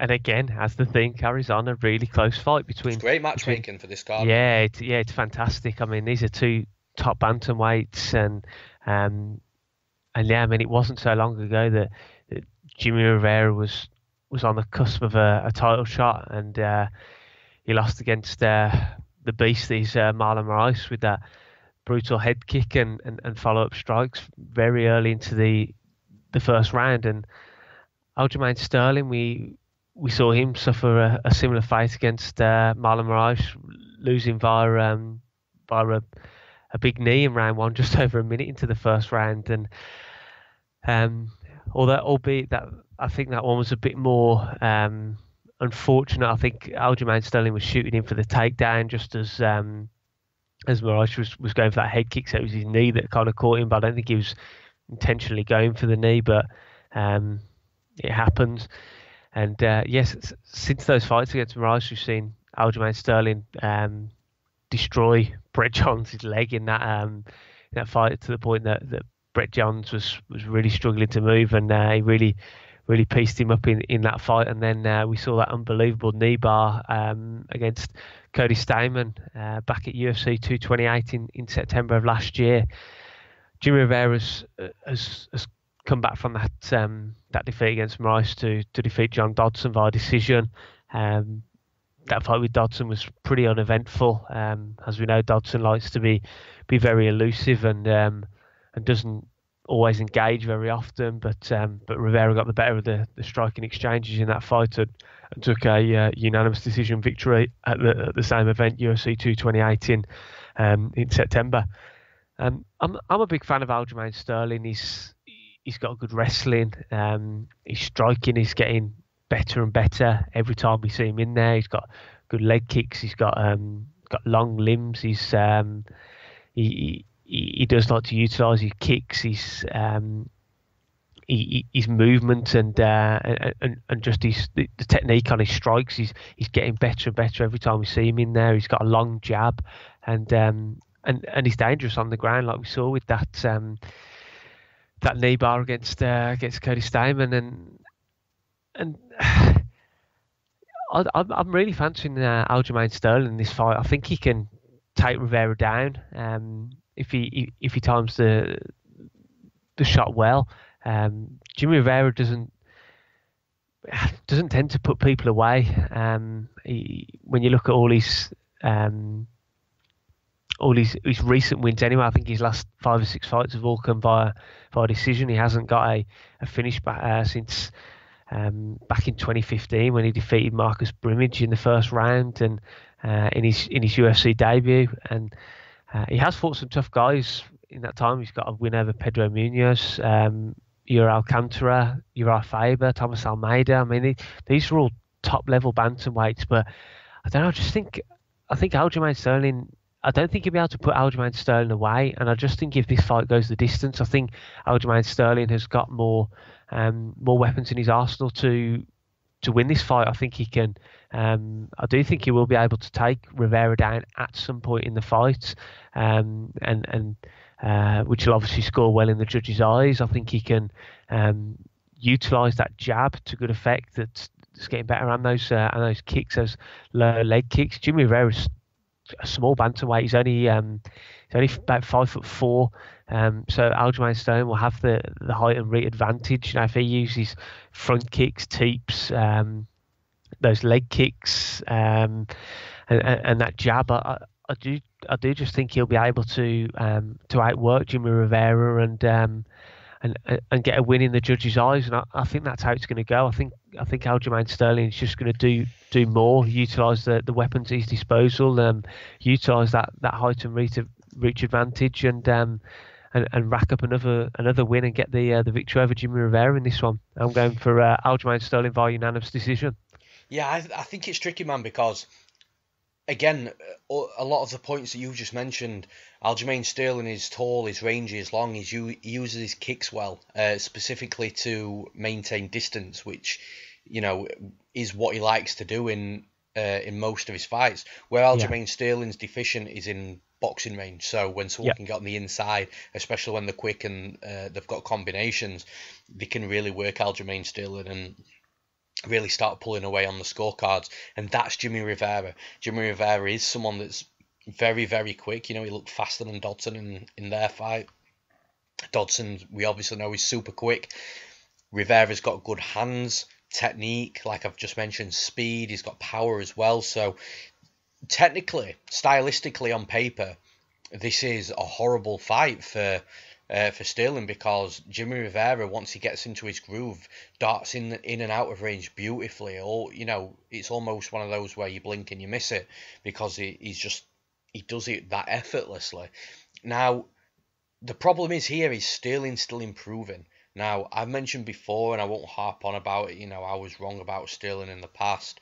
He has improved and he looked great. I cashed last time out on him against Cody Stamann, a fight where a lot of people writ him off.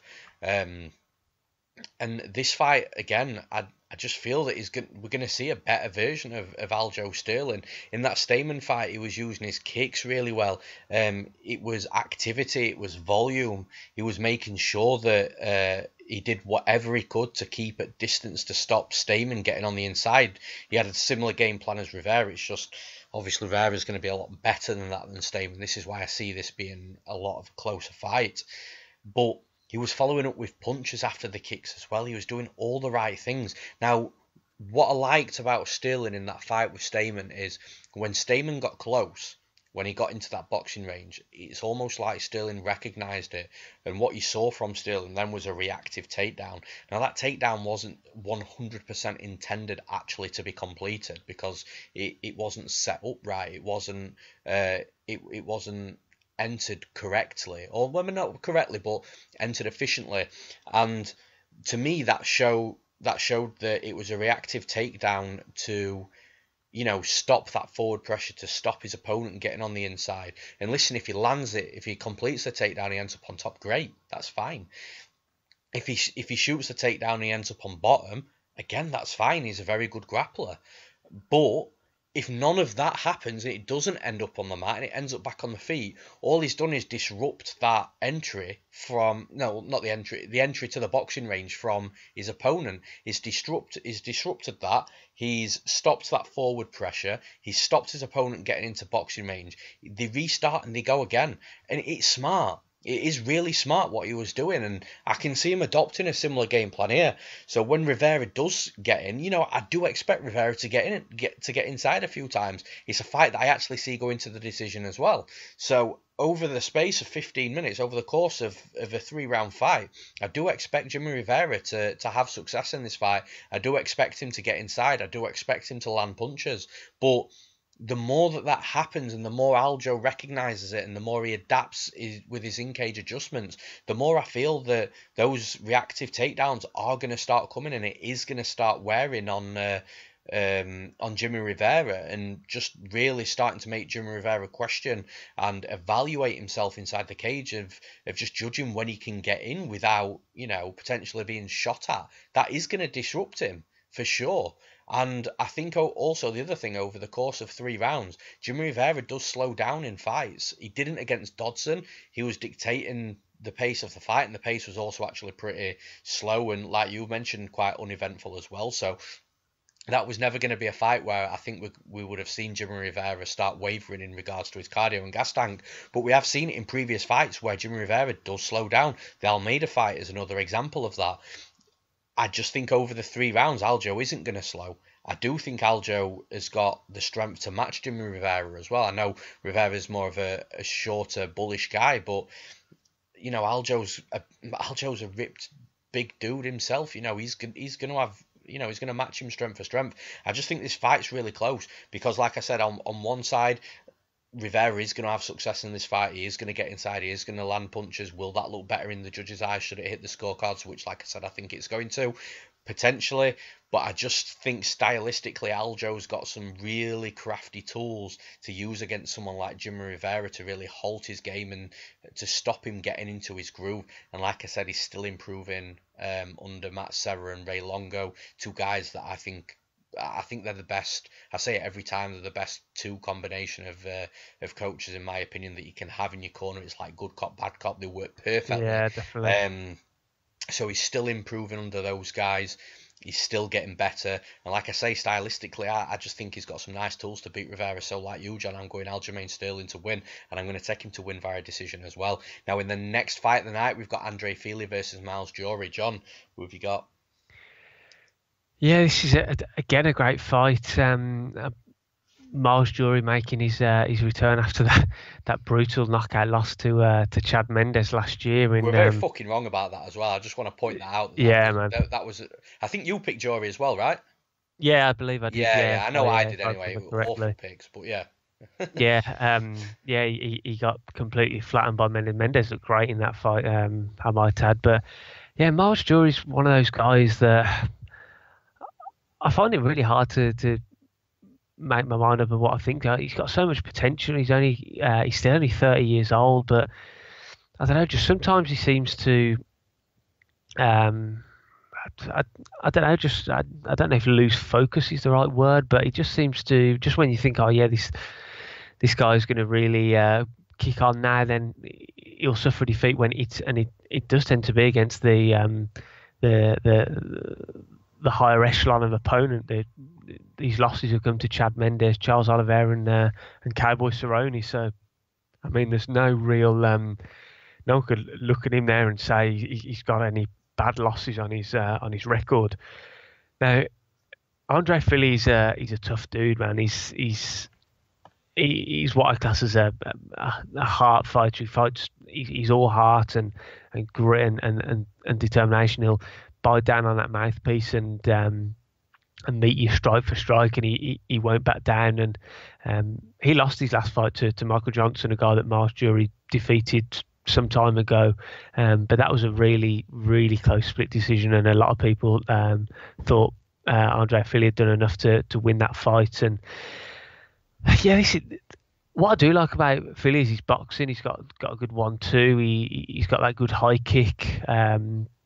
He uses his wrestling's decent. He obviously trains at Team Alpha Male, and they're always pretty solid wrestlers. But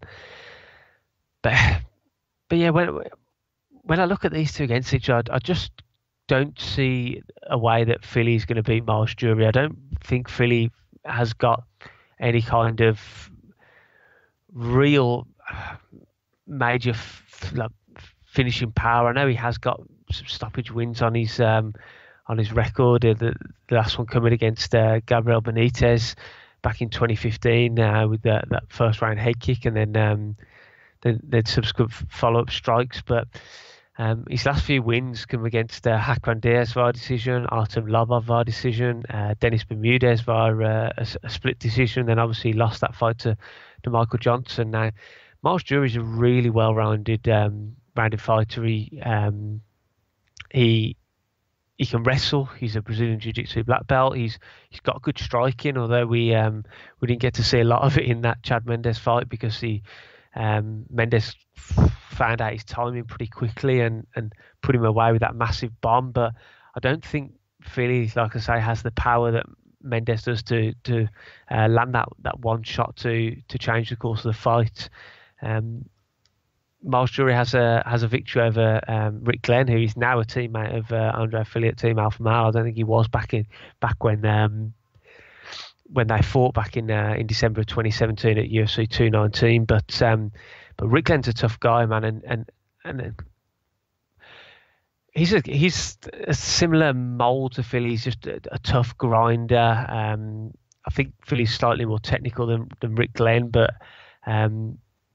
yeah, I do think Miles Jury has got more ways of winning this fight. I think he can win it on the mat if he can get the takedown. He has got decent submissions, like I say, with that Brazilian Jiu-Jitsu black belt.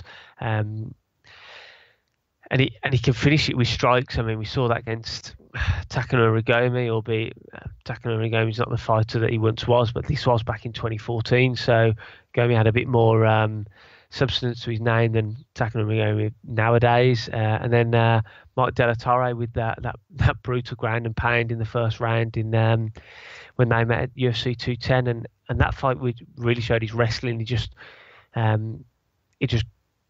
the takedown, showed his strong top control over De La Torre, advanced position, got in the mount, and then landed brutal ground and pound and put De La Torre away. And like I say, Jury only tends to lose to the real good guys in the divisions, the Chad Mendes, the Charles Oliveira's, the Donald Cerrone's, and I don't think that Andrea Fili is on that level. And yeah, I just think Jury has got too many tools at his disposal to win this fight. For me, Fili can win this fight by putting on a pressure and backing Jury up and being relentless. We know his cardio is really good, and he can he can put on a high pressure and not gas out, and that is his key to victory if he's going to win this fight. But again, he'll have to take a decision. I don't think he'll be able to put him away even in the later rounds if he has been putting on a heavy pressure. But yeah, for me, I'm going with Miles Jury to win this fight. I do just think he's got too many tools at his disposal. And again, this is another fight that I think will go to a decision because Andrea Fili's a tough guy. He's tough to put away. We have seen him lose a few times via decision to Max Holloway, Godfredo Pepe, and Yair Rodriguez. So I wouldn't be overly surprised if Jury did finish him, but I don't think he will. I think he'll just do more damage over the course of 3 rounds. I do think he'll be able to take the fight down and get some top control and rack up score in judges' eyes, because he's got quite a strong top game. And yeah, I've seen Miles Jury coming out of this one with a victory.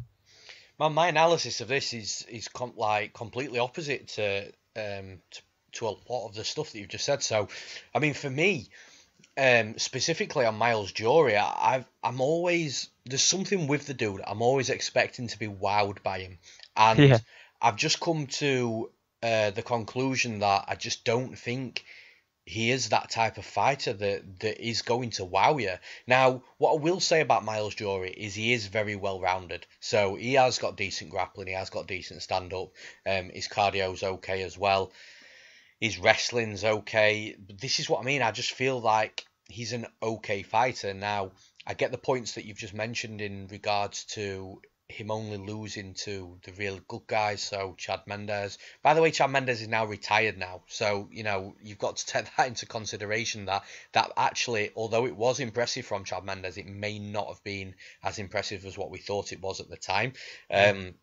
Charles Oliveira, Donald Cerrone, those losses aren't bad either, but it's the wins. Like Rick Glenn, I don't think is spectacular. Mike De La Torre isn't. Takanori Gomi isn't. Diego Sanchez, I think, was actually a good win, specifically at that time. 2014, Sanchez wasn't done then. Mike Ricci, Ramsey Nijem. Then you start getting to Michael Johnson, which was an eternity ago. So obviously he wasn't the same fighter back then. Like I say, I'm just waiting to be wowed by him, and I just don't think it's going to happen now. Andre Fili, on the other hand, I feel is a very underrated fighter. A lot of people write him off in fights. I think he's also improving as well from fight to fight still. Now, I don't think it's huge, drastic improvements. The dude, he's not in his peak. He's 28, so...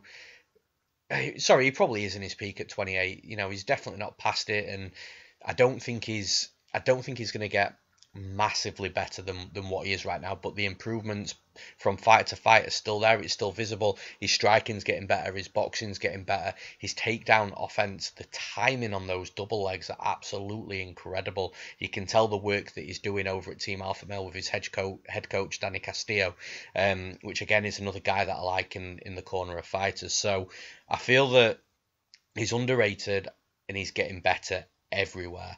Now, when it comes to style versus style, I think in his last fight against Michael Johnson, a fight that I thought Fili won, by the way, he managed to survive and managed to fight well against a striker in Michael Johnson, who I think is quicker, faster, and more powerful as a striker than Miles Jury.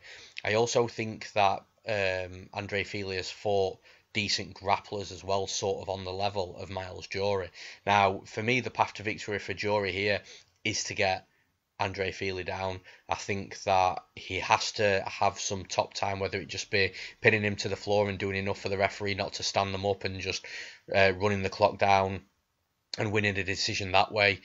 Or if he does grab a submission, Jury has got a good submission game, but that's easier said than done, getting Fili down. Fili's got really good takedown defense. Once he's down on the mat, he will either bounce back up or he will start throwing submissions off his back, just to really halt the opponent that's on top of him transitioning and being successful on the mat.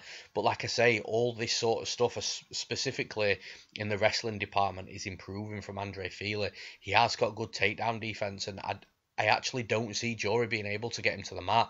He's like...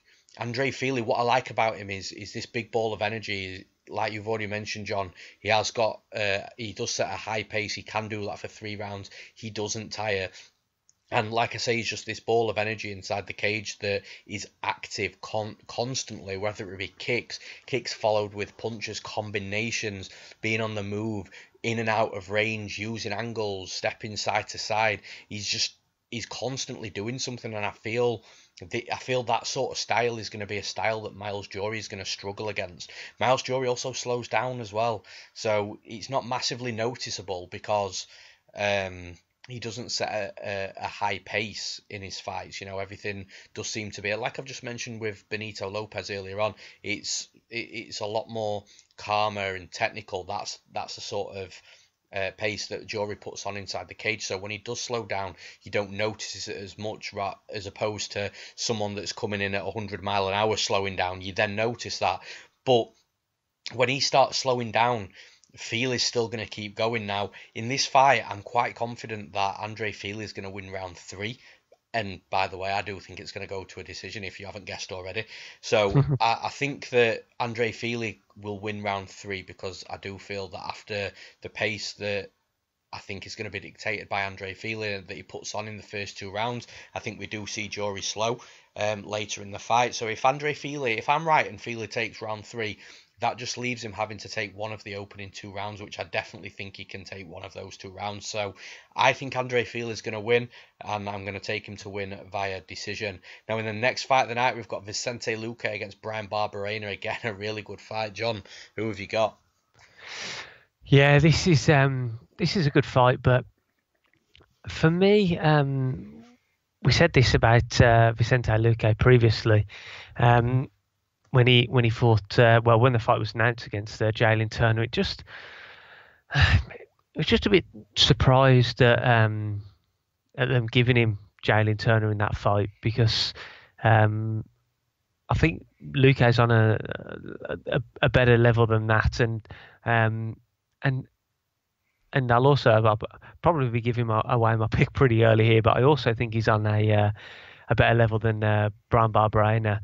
And when you look at Barberena's wins in the UFC, they've come against Joe Ellenberger, Sage Northcutt back in 2016, Wally Alves, good win, Joe Proctor, and then Jake Ellenberger in 2018. I mean, Jake Ellenberger in 2018, which was his last fight, was done. He was he was done. Jake Ellenberger should have hung up the gloves a while back for me. And there's still life in that dog, man. He's coming back. He's not finished. I don't know, man. I don't know. But yeah, Vicente Luque is a beast, and these 2 guys have got an opponent in common in one of my Birmingham boys, Leon Rocky Edwards, and Barberena did rock Edwards actually in that fight, and I think that's where Barberena is most dangerous, is with those heavy hands. He is very heavy-handed. He when he lands, he can hurt you and he can do damage, and yeah, no one's invincible to granite hands, but just technically, he's more of a brawler than Luque, and Luque's a lot more of a technical striker, and I think he's I feel like this is something that I've said quite a lot tonight, but he's a guy who's got more tools in his arsenal. He can win fights anywhere. We saw in Jalen Turner, he put him to sleep in the first round. Saw against Chad Laprice, he KO'd him in the first round. Nico Price, he got the Darce choke. Bilal Muhammad, who's notoriously hard to put away, he beat him just over a minute into the first round, put him away. Hector Urbina, he put away a minute into the first round. Alvaro Herrera, he won via Darce choke. Haider Hassan, he won via Anaconda. So he can win the fight anywhere. He can win the fight standing because he's got power in those hands, and he's a good technical striker as well. And he can win the fight on the mat as well with a number of different submissions. And yeah, I just think he's a level above Barberena. I think he's quicker than him striking. His movement's good.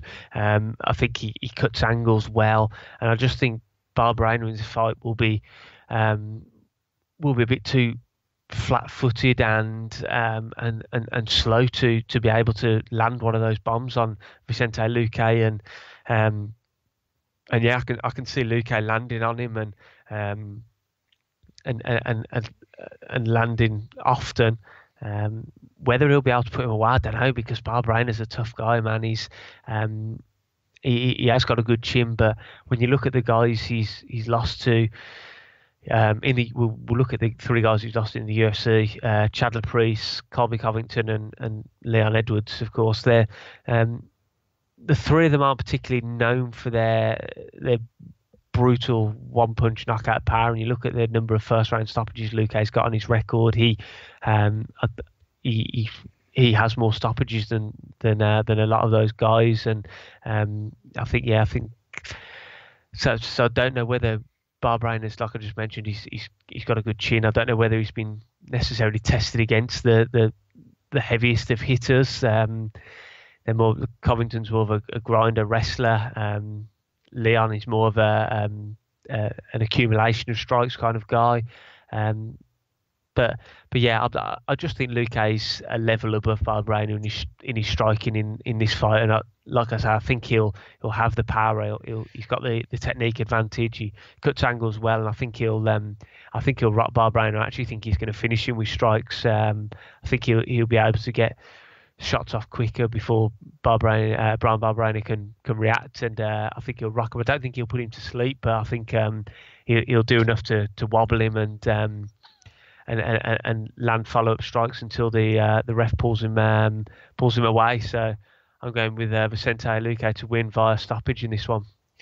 Yeah, I agree, man. And also just to quickly mention as well, because a lot of people forget that Vicente Luque is a grappler turned striker. Like the dude's ground game is legit. It's just you don't see it a lot because that lead left hook he's got is absolutely deadly. Like it's one of those punches where you'll rewatch the knockout time and time again, and it just won't make any sense to you why the guy is laying unconscious on the mat, just because it doesn't look like it's not thrown from far back. It's reactive, it's quick, it's short, and the power that he must generate in that must be absolutely ridiculous. Like I can't even imagine. He's putting grown men out, fighters that get punched in the face for a living, out cold, unconscious on the mat. So yeah, he's dangerous, man. Vicente Luque is very, very dangerous. Now, what I will say from Bryan Barberena's perspective is, like you've already mentioned, he's tough. He's hard to get out of there. He will come forward. He will be in your face. He will eat shots to make a fight ugly and grindy. And yes, he knocked out Ellenberger relatively easy, but like you've already mentioned, Ellenberger in 2018 is a different guy to what he used to be.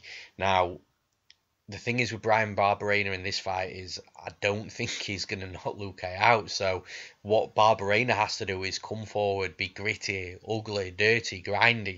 He has to put on that horrible performance, and I say horrible in the best way, by the way.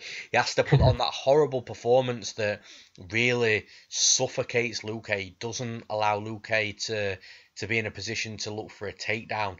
Definitely don't stand in that range of that lead left hook. He has to make the fight ugly, man. And I'm just detailing this now because I do feel that this is the path to victory for Bryan Barberena. If he can grind Luque early on, and again make it ugly, dirty, sweaty, whatever you want to call it, if he can tire Luque out in that first round, he has a very good chance of winning this fight, especially if it goes to the scorecards. Vicente Luque hasn't got a good record in going to a decision, so he loses more decisions more often than he wins them. So that's Bryan Barberena's plan, but having said that, it is easier said than done because I think Luque beats him everywhere in this fight. I think his movement's better. He can be hittable, Luque. Of course he can. But I don't think Bryan Barberena's got that elusive striking to really capitalise on that. I think he will hit Luque, obviously, but I don't think he can really grab that deficiency and run with it in this fight. I think Luque is the better striker. I think he packs more power. I think his technique's better. I think after he hits Barberena a couple of times, it's going to make Barberena really think twice about coming in, closing the distance because of the power that Luque generates. If the fight goes to the mat, whether Luque's on bottom or top, I think Luque will have success. If he's on bottom, I think he'll sweep or reverse. He'll get himself into a dominant position. If he's on top, he's going to be an absolute nightmare for Barberena. I just think wherever this fight goes from a technical standpoint, Luque is the better fighter, and that's going to show on the night, man. I mean, if Barberena wins a dirty, ugly, grindy decision, would I be surprised? Probably not. But like I say, the better fighter is Luque, wherever the fight goes. Now, I sort of half agree with you and half disagree, John. I think that Luque is going to drop him. I think he is going to hurt Barberena. I think after about 2 or 3 shots on the mat trying to put Barberena out, I think Luque is going to realise that actually this dude is going fucking nowhere due to his toughness, and I think he's going to wrap up a submission. So I've got Vicente Luque to win via submission. Now, in the next fight of the night, we've got Alex Bruce Leroy Caceres against the newcomer Kron Gracie. John, who have you got? Yeah, how good does it sound having a Gracie back in the UFC? Absolutely, man. Really excited to see Kron come into the UFC and see what he can do. Obviously, he's been fighting over in Japan in Rising, only 4-0, so he's pretty green as a mixed martial artist. So it's going to be an interesting test coming in there against Bruce Leroy, and Bruce Leroy's a fighter that I really do enjoy watching, and I enjoy him as a just everything about him. I think it's due to the fact that season 12 of The Ultimate Fighter, where he competed on, was one of my favourite seasons, and just his style and everything about him. He is like a Bruce Lee reincarnated. If you haven't seen him, he throws wild kicks, and he'll be switching stances and throwing all sorts of crazy techniques. It's spinning back fists, spinning elbows, everything you can think of. He throws spinning back kicks. He utilises them all, and he's really entertaining to watch, win or lose. And I think that's why he's been in the UFC for so long. I mean, he's got, on a few occasions, he's gone on 3-fight losing streaks, or he's lost 3 or 4, but he keeps getting the call up because, like I say, win or lose, he's entertaining to watch, and he always puts on a show. And it's hard to believe he's still only 30 years old as well. Seems like he's been around for ages, but yeah, I'm really looking forward to this one. Gracie, as you'd expect from a Gracie, is an absolute killer on the mat, and all 4 of his wins so far have come via finish. His last win over Tatsuya Kawajiri, who's a very, very tough guy to put away, especially on the mat. He defeated him via rear naked choke in the second round. Now, obviously, the one thing we have to take into consideration is over in Rising, they have that 10-minute first round, so he has a lot more time to work, a lot more time to get the fight to the mat, which is obviously where he wants it to be. And it'll be interesting to see whether Kron can get this to the mat and take Caceres down. And Caceres wrestling and his takedown defense has got better over time, but it's still not fantastic. I mean, when he does get taken down, sometimes he's prone to giving up his back as well when trying to scramble. And against a guy like Gracie, you're just not going to be able to do that. And we saw against Jason Knight, he lost that fight via rear naked choke, and he lost the fight to Uriah Faber via rear naked choke as well. He's lost a few other fights earlier on his UFC stint. These are going back years, but Makan Samerzia via rear naked choke, Jimmie Hetes via rear naked choke, and yeah, that is something that I've noticed, that when he does scramble, he does occasionally leave himself open to submissions, and this is really a case of whether Gracie will be able to get the fight to the mat, because if he does get the fight to the mat, I think he'll be able to submit Alex Caceres. And ultimately, I do think he'll be able to get the fight to the mat at some point. Caceres, like I say, throws those wild strikes, and he's pretty reckless with his striking. And like we mentioned in one of the fights earlier on in the night, it was the Bermudez fight. If you throw wild strikes and crazy techniques, and you leave yourself exposed and vulnerable to someone taking you back, or someone getting that reactive takedown, ducking under one of it, whether it be a spinning back fist or whatever the strike may be, and timing a takedown. And I think as soon as Gracie gets the fight to the mat, I think he'll make pretty quick work of Bruce Leroy. I think he'll get him out of there pretty quickly.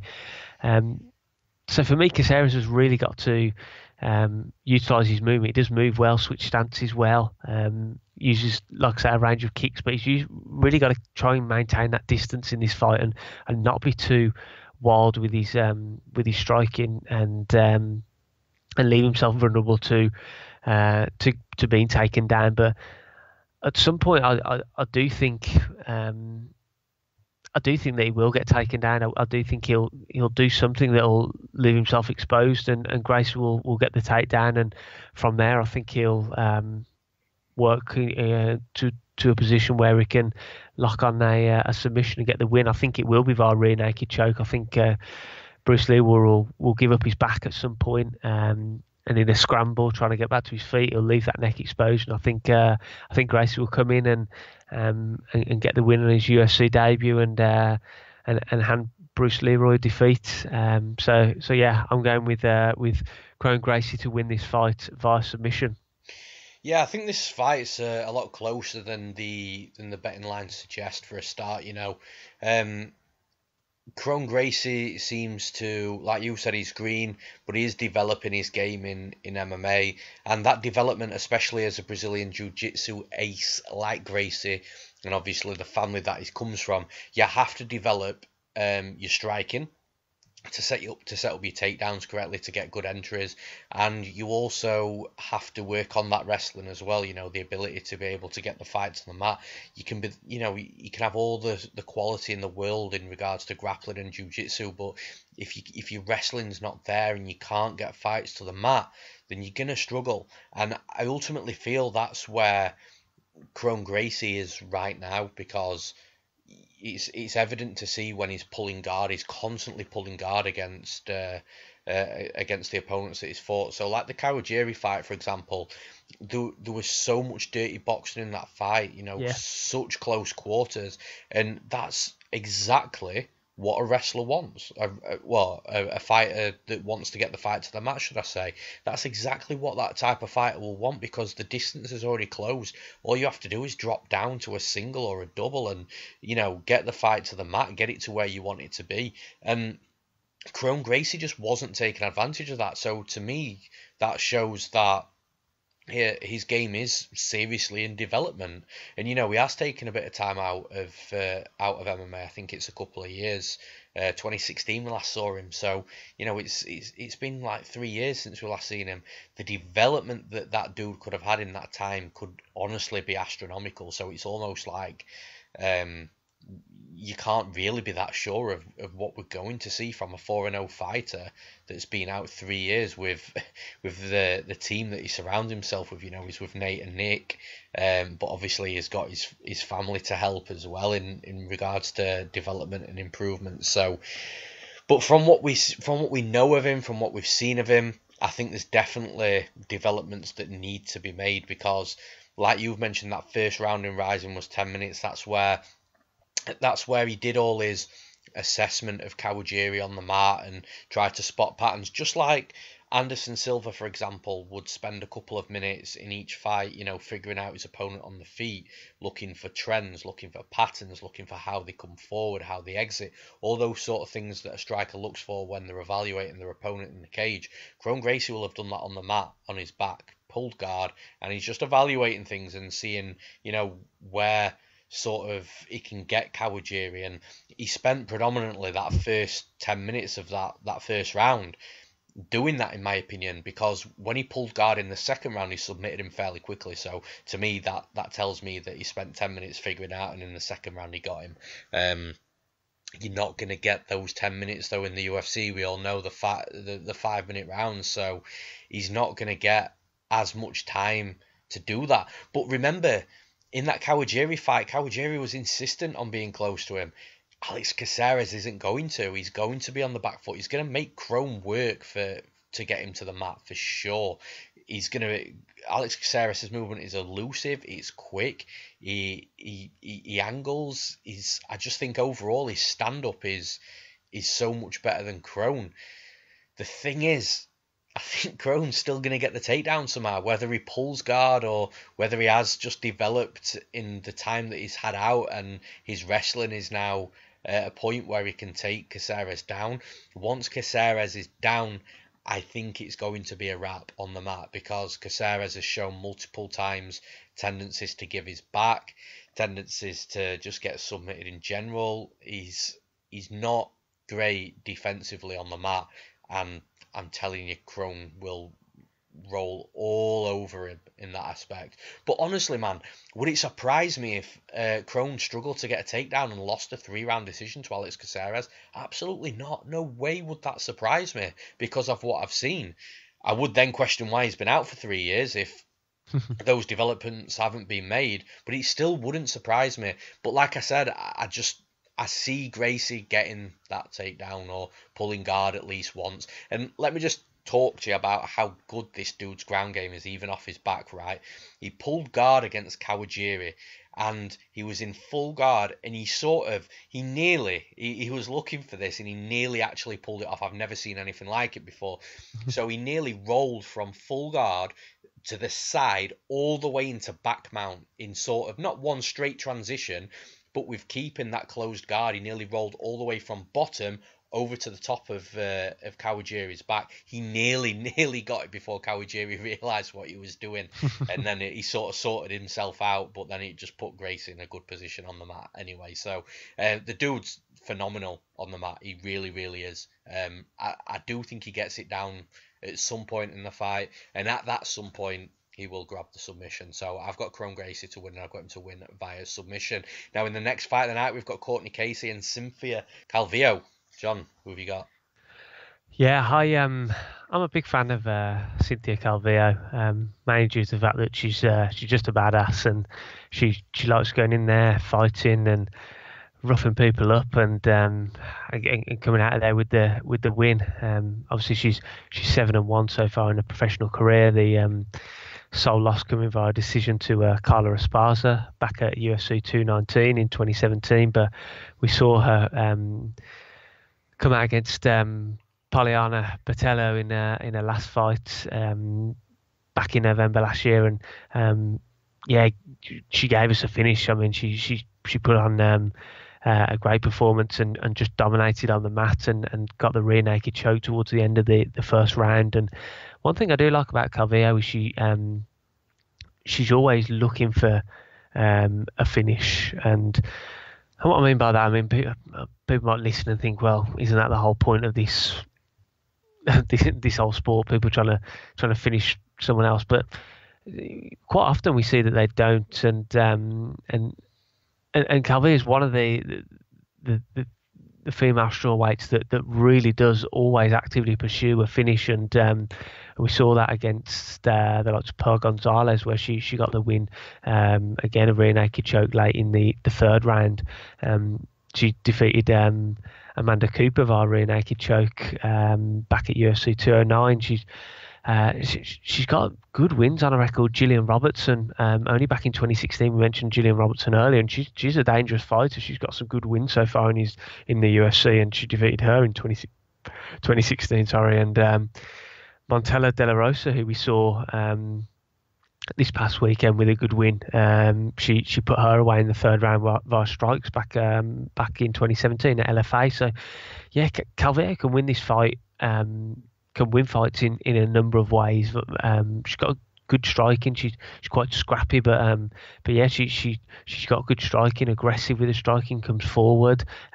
She's got good wrestling. Again, another a fighter coming out of Team Alpha Male that's competing on this card, and she's got good takedowns, and she's got very good jiu-jitsu, as I've just mentioned. She's got a number of wins via rear naked choke on her record.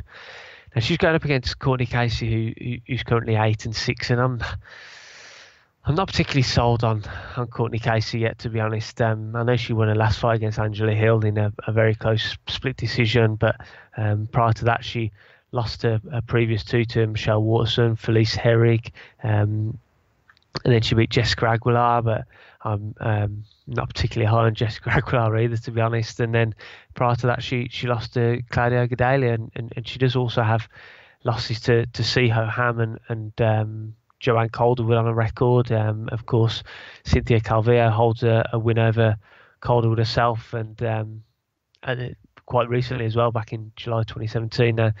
Obviously, we know that MMA math doesn't work, but yeah, I'm not particularly sold on Cortney Casey. If Cortney Casey's going to win this fight, I think she needs to keep the distance. She's just slightly taller, got a slightly longer reach, just maintain distance with those kicks and the jab. But I don't think she's going to be able to do that. I think Calvillo can get inside and land strikes. She doesn't mind taking a shot to land shots of her own on the inside. She's got good wrestling with that Team Alpha Male background and submissions and she can work for various submissions on the ground as we've seen before, and I think that's what we're going to see again in this fight. I think we're going to see Calvillo get on the inside and rough Cortney Casey up, and I do think we're going to see her land a couple of takedowns, and I do see her eventually transitioning to maybe the mount, landing some ground and pound.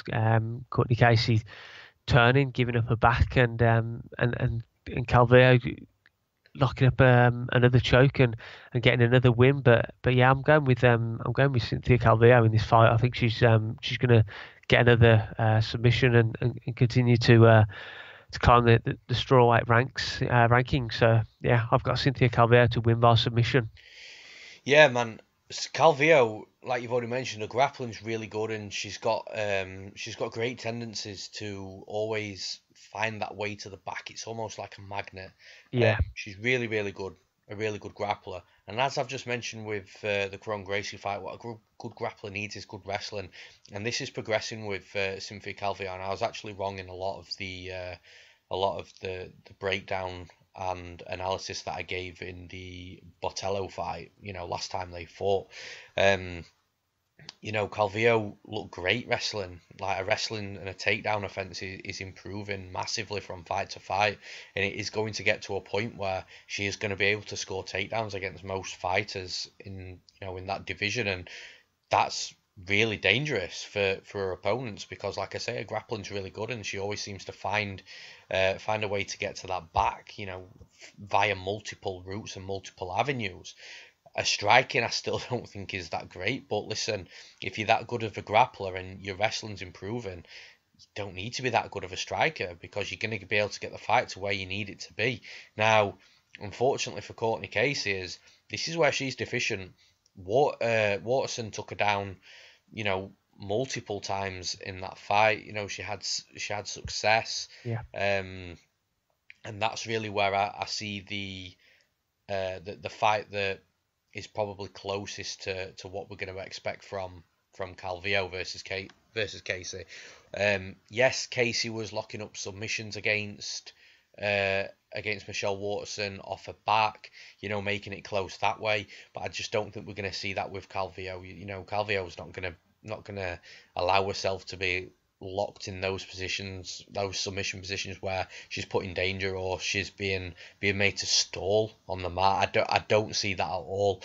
I just think this is a fight where one fighter is really efficient in one area and one fighter is really deficient in the area where her opponents are efficient. So, like I've already mentioned, Cynthia Calvillo is a great grappler with improving wrestling. Cortney Casey's got not great takedown defense and is susceptible on the mat, and I think both of those two things are going to come together in this fight. In regards to striking, like I've said, Calvillo isn't great, but neither's Cortney Casey.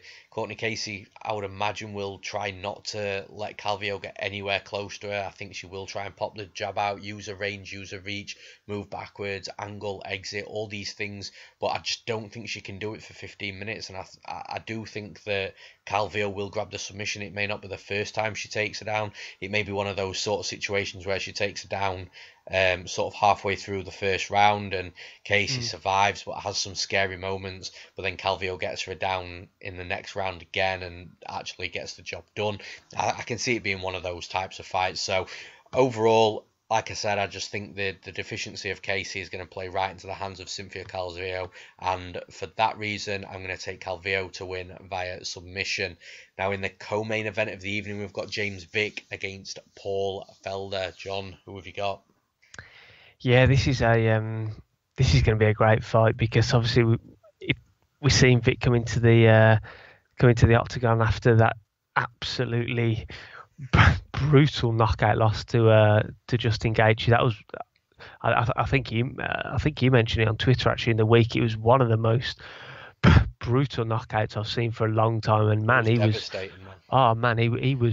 done for a long time. I mean, he was all over the place. He didn't know where he was after that knockout. And I think like you mentioned, I'm glad that he's given himself some time out and some time to recover, because I mean, the knockout losses like that can take some years off your career, man. That was absolutely brutal, and that's my worry with James Vick. So what we know, he's 6'3". He's probably the tallest lightweight on the roster. He's got a long reach. He hits hard. He put Joe Duffy away. He put Polo Reyes away. He put Abel Trujillo away. Jake Matthews, he locked on the guillotine. Ramsey Newsome, he locked on the guillotine. He uses his long limbs well. He's got a very good front kick, very good teep, and front kick to the face as well. I mean, he with those long legs that he likes to use to keep you at distance, and then he tends to catch you, like with the Joe Duffy fight. He tends to catch you when you're coming in. He gets that timing down well, and he'll catch you. And he has got heavy hands, but I worry about this guy cutting down to lightweight. I think he's the prime example, like Michael Chiesa, of a guy that should move up in weight and would have more success at welterweight. He's not the quickest for the division, obviously, given his height. He's not the quickest, and that's an area where I think Paul Felder can really capitalise. And I think he is the quicker fighter. I think he can get in and land shots and avoid James Vick in that essence. And yeah, it is really a case of how often he can get inside James Vick's range and land heavy strikes. And because I could have said James Vick does a very good job of utilising kicks to maintain distance, and we saw that especially in the it was his fight against Francisco Trinaldo. Trinaldo had some success in that fight, but James Vick was just utilised kicks, heavy body kicks, front kicks, and he can maintain a very good range and keep out of striking range using those kicks. And but yeah, I like Paul Felder. Paul Felder has good kicks himself, body kicks, low leg kicks. He's pretty wild with his style. He lands heavy strikes himself. I mean, he put Charles Oliveira away, put Stevie Ray away, put Alex Ritchie away, and I'm edging towards Paul Felder in this fight. Firstly, because we don't know what long-standing effect that brutal loss against Gaethje had on James Vick, and whether obviously his chin's depleted at all from that. Paul Felder's not necessarily the tallest guy. I mean, he's not small at 5'11", but he's fought up at welterweight.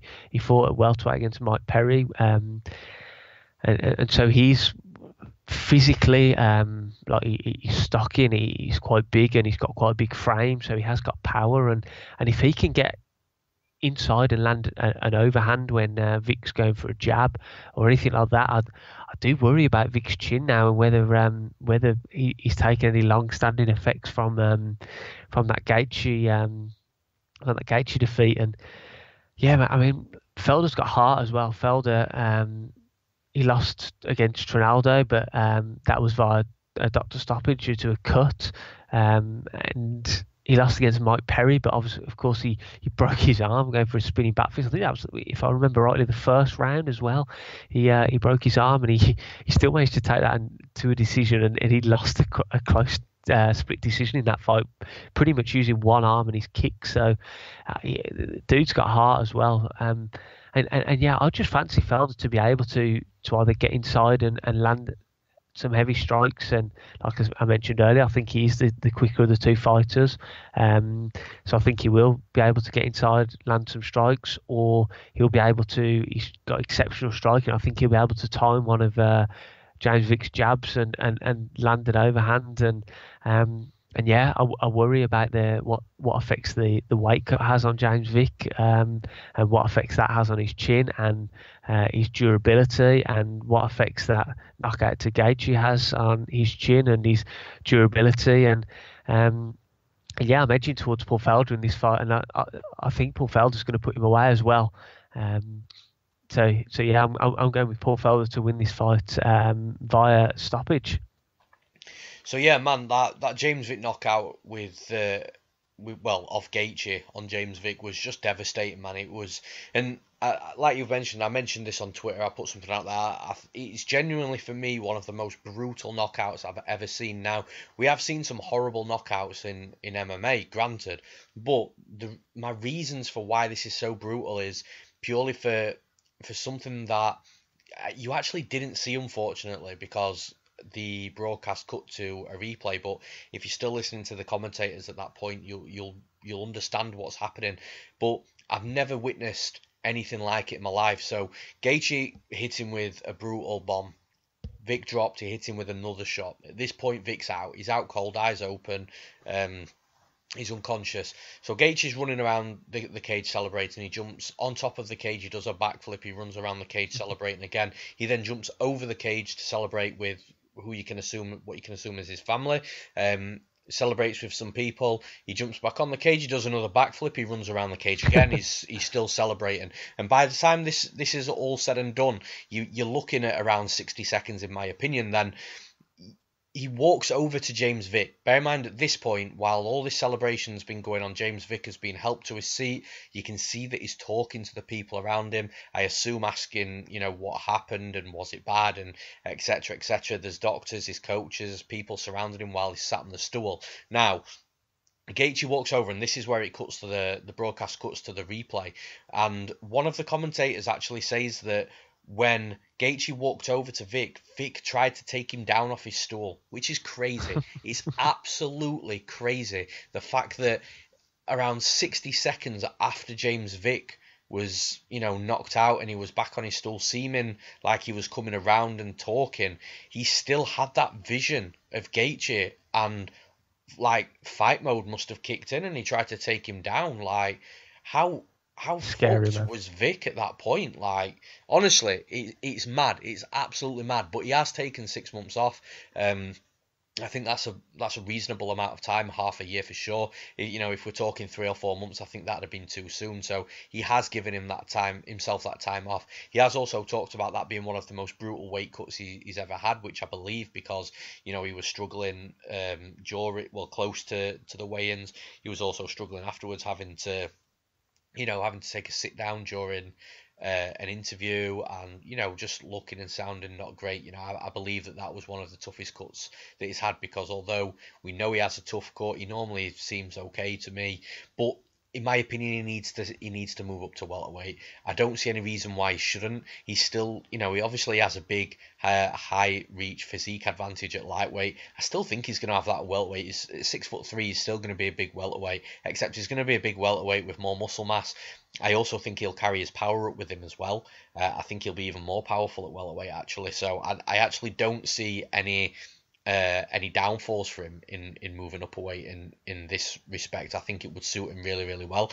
But in this fight, with all this said and done, I actually still favour Vic. And the reason being is I think this size is going to come into play again in this stylistic matchup, because Felder likes to do numerous things. So he likes to get off his leg kicks, his solid leg kicks, which he can, and I actually think that's going to be his biggest weapon in this fight, trying to slow Vic down and trying to break him down. Vic's tall, he's got the long legs, long stance, that's perfect to be kicked, and Felder's really good at doing that. Now, where I think Felder's going to come unstuck is the other weapons that he has that he relies on. So he relies on elbows close in, he relies on knees, his Muay Thai is good, it's vicious, it's dangerous, but the problem is I don't think he's going to be able to reach Vic's face with ease with knees and elbows.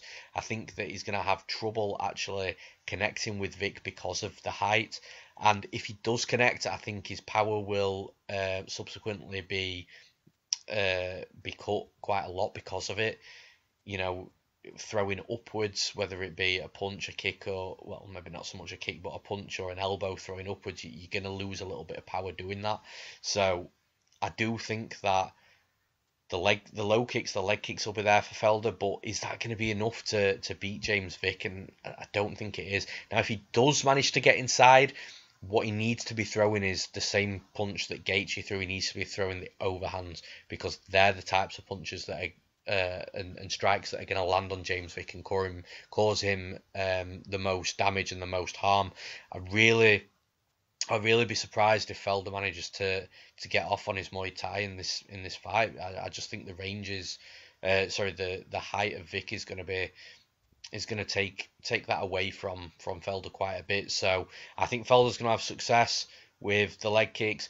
I mean, if he can really have success with the leg kicks, really slow Vic down, really start to break his movement and put some damage into his legs, specifically the lead leg, then he's gonna stand a good chance of winning, because then he can just stick to basic fundamentals opposed to his Muay Thai, because Vic's movement's going to be halted, his striking will have an adverse effect from that as well, and then Felder can start taking over the fight. But I see the leg kicks being a weapon for Felder. I don't think they're going to be a decider of the fight. I think Vic is going to be popping that jab out. I think he is going to be using some kicks to keep Felder at range. When I broke this fight with, Vic's last fight down with Gaethje, it's sort of the similar things that I mentioned there. I was wrong in that fight again. Gaethje was just levels above Vic, but I think Felder is in the same sort of ballpark as Vic for sure in regards to quality of fighter. I just think it's a bad stylistic fight for him. So I'm going to take James Vic to win, and I don't think he puts Felder away. Felder's tough. So I'm going to take James Vic to win via decision. Now, in the main event of the evening, we've got Francis Ngannou taking on the returning Cain Velasquez. Exciting fight, heavyweight giants, a lot of question marks, a lot of flags. But most of all, like I said, a lot of excitement. John, who have you got? Yeah, as you just said, very exciting fight, and I just want to say how fantastic it is. Touch wood, nothing happens between now and fight day, but yeah, how fantastic it is to have Cain Velasquez back, because he's one of the best heavyweights of all time, and his career has unfortunately been pretty much obliterated via injury. But yeah, he's going back after a layoff of coming up to 3 years now. We last saw him at UFC 200, where he looked really good, defeating Travis Bryan via ground and pound. Obviously, he'd lost the belt to Fabrizio Verdum in the fight previous to that at UFC 188 back in 2015. But this fight for me is it's near impossible to break down, because we know what Cain Velasquez is about. We know what he's good at. We know what his strengths are. We know Francis Ngannou is good at. We know what his strengths and his weaknesses are. But nobody really has any idea what Cain Velasquez is going to look like when he comes out there. I mean, he could look fantastic. He could look like he did against Travis Bryan. He looked really good in that fight, but he could also come out and look poor. Obviously, prior to the Fabrizio Verdum loss in 2015, he'd been out since the October of 2013 when he defeated Junior Dos Santos in the third of their trilogy fights. And so we really don't know. And he's 36 years old now, which isn't that old for a heavyweight nowadays, but the damage his body has suffered, and with his back and his neck and his shoulder injury as well, I believe he's had, it must have taken its toll on him, all the different surgeries and whatnot, and yeah, so it's going to be interesting to see what he looks like when he comes out. I mean, I don't know if it's because of the beard or not, but I saw reports saying that he's looking the best. His camp have come out and said he looks the best in training that he has done for years and years, and he's looking an absolute beast and stuff. But then looking at the pictures of him and stuff on social media, like I said, I don't know if it's because of his beard and stuff now, but he's looking, to me, he's looking pretty worn and aged. But yeah, you just don't know what you're going to see from this Cain Velasquez that's returning to action after so long out and so many different injuries of such severity as well. Now, we know what Cain Velasquez is good at. He's a good boxer. He's got good head movement, very crisp boxer. We saw that in the fight against Nogueira. He completely boxed him up, and although that's going back to 2010, but Nogueira was a very good boxer at the time as well. He got very good boxing skills, but he completely boxed him up, man. And his boxing then sets up his fantastic wrestling.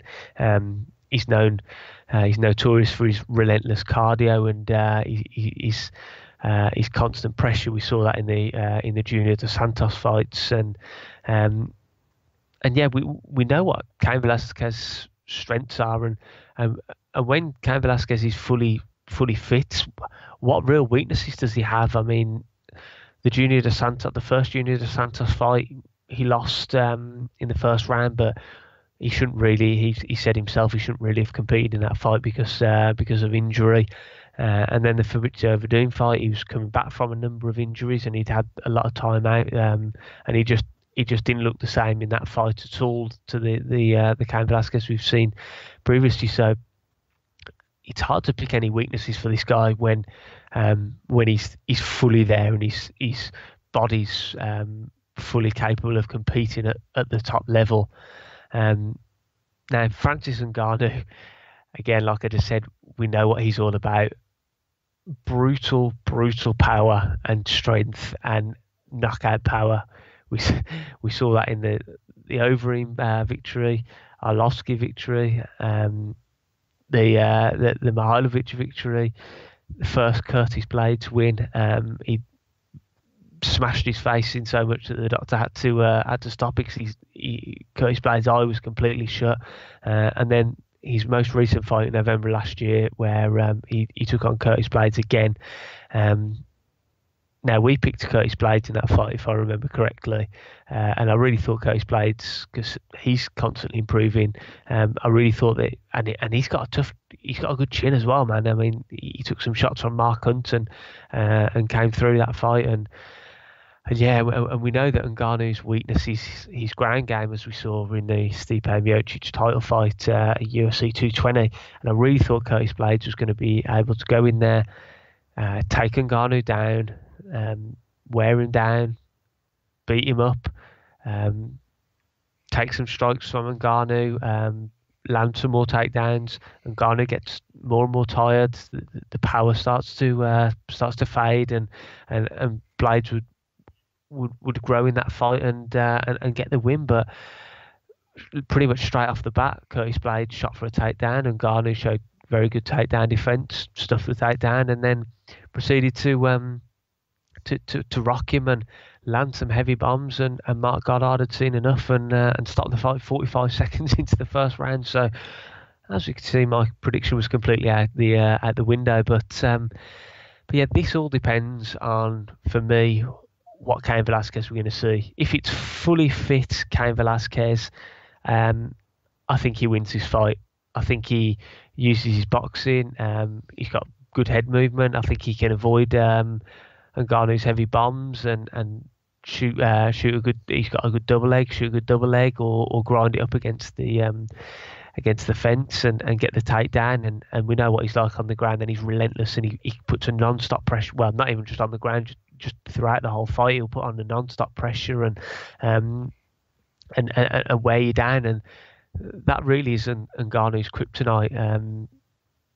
Good solid wrestling, someone who can hold you down, beat you up on the ground, and yeah, someone who's got a gas tank that can go pretty much go forever. But saying all that, I cannot pick Cain Velasquez to win this fight purely due to the factors of the unknown. We don't know what he's going to be like after that layoff. We don't know if he's going to be the same fighter that he was, given the injuries he's had, the severity of the injuries. So for that reason, I'm going to go with Francis Ngannou. Ngannou did show, albeit very briefly, because the fight was over so quickly, but he showed that he stuffed the takedown against Blades, who's got good wrestling, albeit not on the same level as Cain Velasquez when Velasquez is in his prime. But yeah, I think at some point Ngannou's going to land a heavy bomb, and Velasquez can be put away. We saw that in the Dos Santos fight. If Velasquez isn't 100%, he can be put away. And yeah, I just worry that he may not be the fighter that he once was, and Ngannou lands a heavy bomb and puts him away. Having said all that, I wouldn't be surprised if we saw Cain Velasquez fully healed, the Cain Velasquez evolved, and if he is, then I think he will win. But just due to the fact that we don't know what condition and what how his physicality is going to be, and yeah, I just can't pick him to win. So for that reason, I'm going to go with Francis Ngannou to win this fight via knockout. Yeah, there's so many red flags and so many question marks, as I mentioned when I introduced the fight on this podcast. Man, it's just, we don't know what we're going to get from Cain Velasquez. He's been out for so long. He's from social media. He's looking old. His videos he's putting out on Instagram of him hitting pads and stuff like that, he looks very slow, wavered, technique's a little bit out.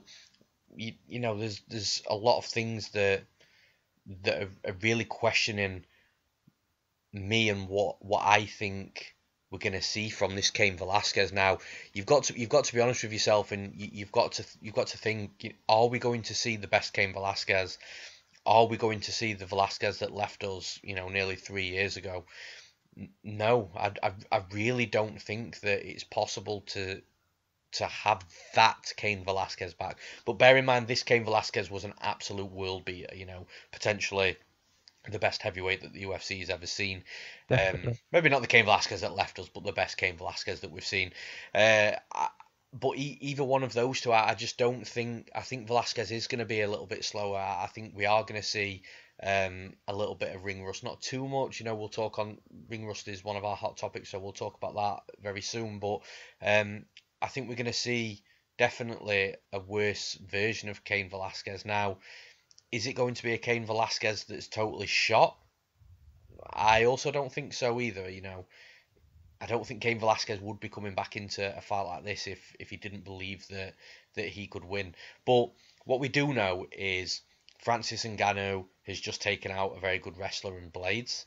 Again, I bet on Blades in that fight. I thought it was going to be pretty straightforward for him. It turns out it absolutely wasn't. But Ngannou's just beaten Blades. He knocked him out within, like you said, 40 seconds or so. We know now he's also over these mental issues that we thought he may or may not have had. We discussed that in the podcast where we broke down the Blades and Ngannou fight. We know he's over that now. He's confident. He's lost that weight that I think the UFC wanted him to put on, the UFC wanted to turn him into this brutal 265-pound monster. So Ngannou put additional weight on. That was for the Miocic fight, which I think there's a few things that included which led Ngannou to gas in that fight. That I think Ngannou will have learned from that. He's dropped that additional weight for a start. He wasn't going as hard in the Blades fight. He was more patient until, the time arose to throw that big bomb and to put him out. Whereas in that Miocic fight, we didn't see that. He just came out swinging, expecting one of the shots to catch Miocic, and when he didn't, he was in trouble. And that's another thing as well. Like, there's an argument where you can compare that Miocic fight to this Kane fight in regards to the wrestling, the takedowns, etc., etc. But that was a Stipe Miocic that was breaking the world record, his own world record for heavyweight title defenses fight after fight. That was a Stipe Miocic in his prime. That was a Stipe Miocic with the utmost confidence. That was a Stipe Miocic that was just tearing through the heavyweight division, proving people wrong time after time after time. This isn't a Cain Velasquez that's in his prime. This isn't a Cain Velasquez that's breaking world records fight after fight. This isn't a Cain Velasquez, I would imagine, that's confident being on a run of form, because he's not on a run of form. He's just coming back off a layoff. I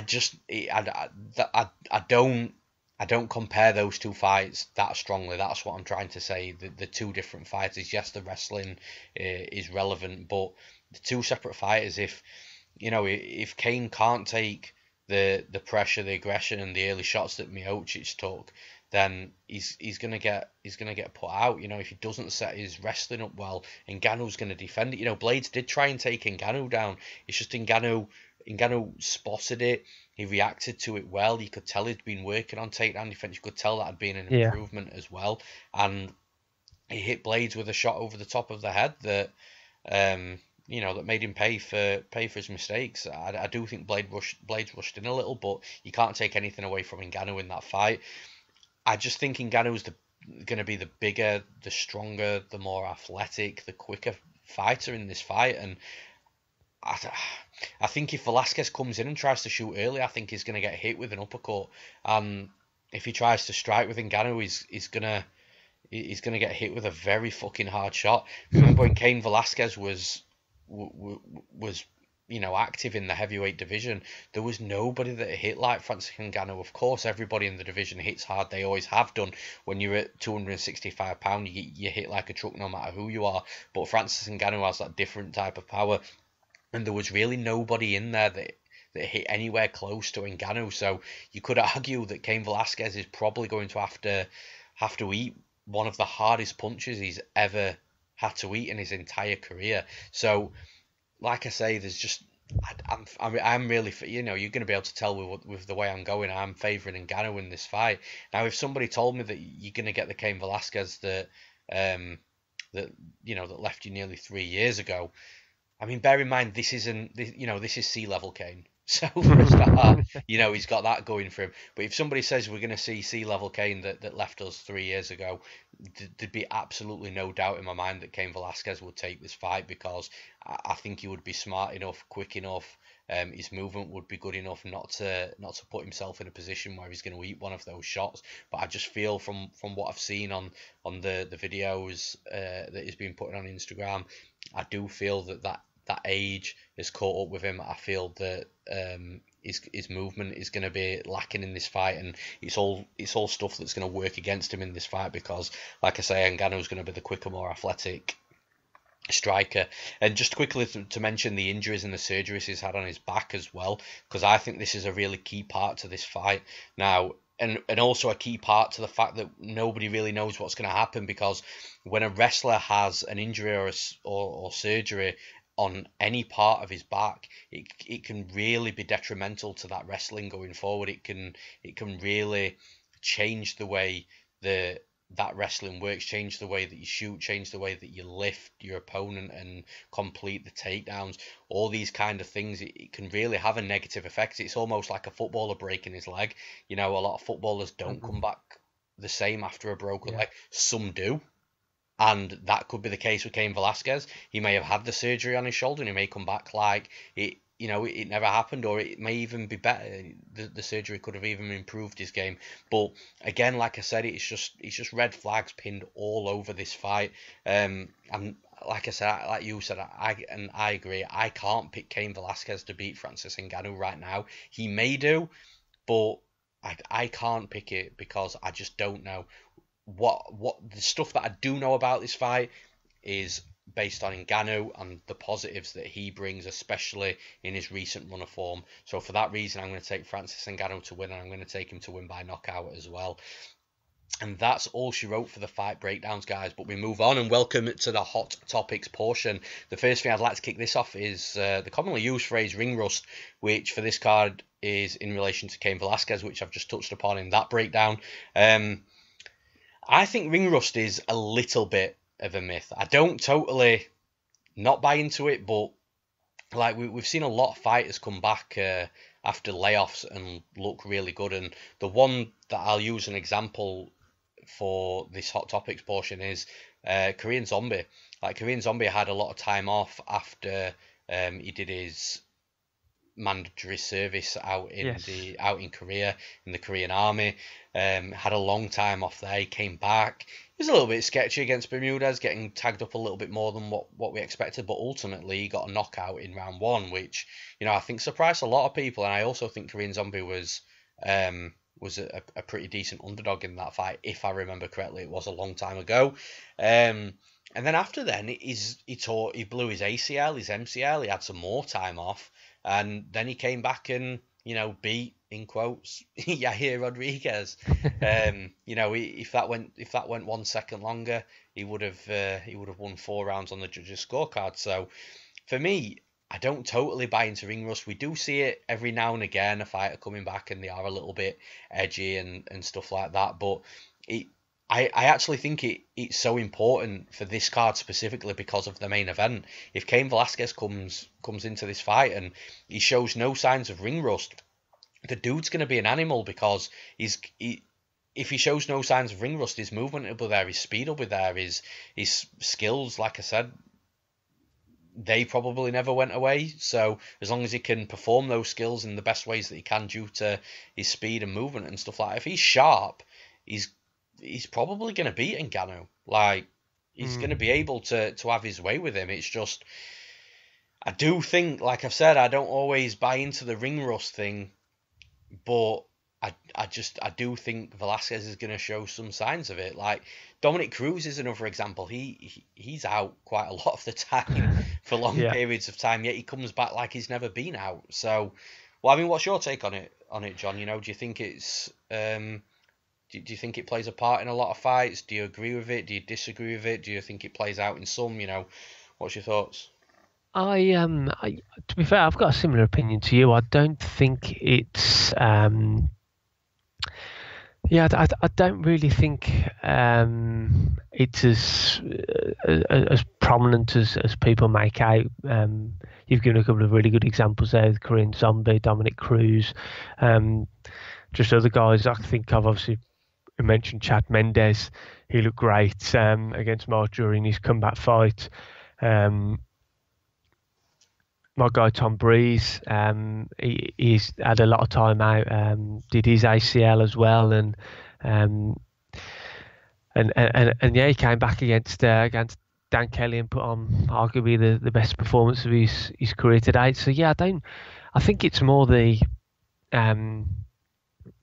mental aspect of it that where people are rusty, maybe they just don't feel as confident in their abilities if they suffered a nasty injury or something. For example, like Anderson Silva, I mean, we don't really see him throw particularly very many leg kicks nowadays, which I don't blame him for, because I don't think I would either. But so whether people are just a little fights are just a little tentative after they've been out, especially if they've had a serious injury, like you say, like blown out their knee and things like that.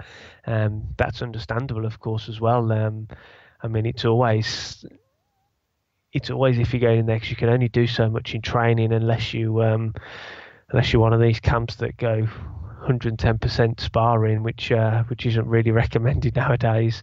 But yeah, there's only so much you can do in training. But yeah, I think it's people just getting over the that mental hurdle, and especially with the good fighters at a good level, we see them get into their stride pretty quickly. May take them a minute or two, like you say with Korean Zombie against Bermudez, who's getting pieced up a little bit for the first couple of minutes, but I think once they get into their stride, then yeah, they're back firing on all cylinders. Now, it's a completely different question saying whether they come back from an injury as the same person or not. So, like Velasquez, we use for an example. If he loses the fight this weekend, if he gets brutally knocked out by Ngannou in the first round, are people going to put it down to ring rust, or have those injuries just taken their toll on him, and his performance level has therefore permanently dropped? I think to another level. I think in that respect, it depends how we see Ngannou win.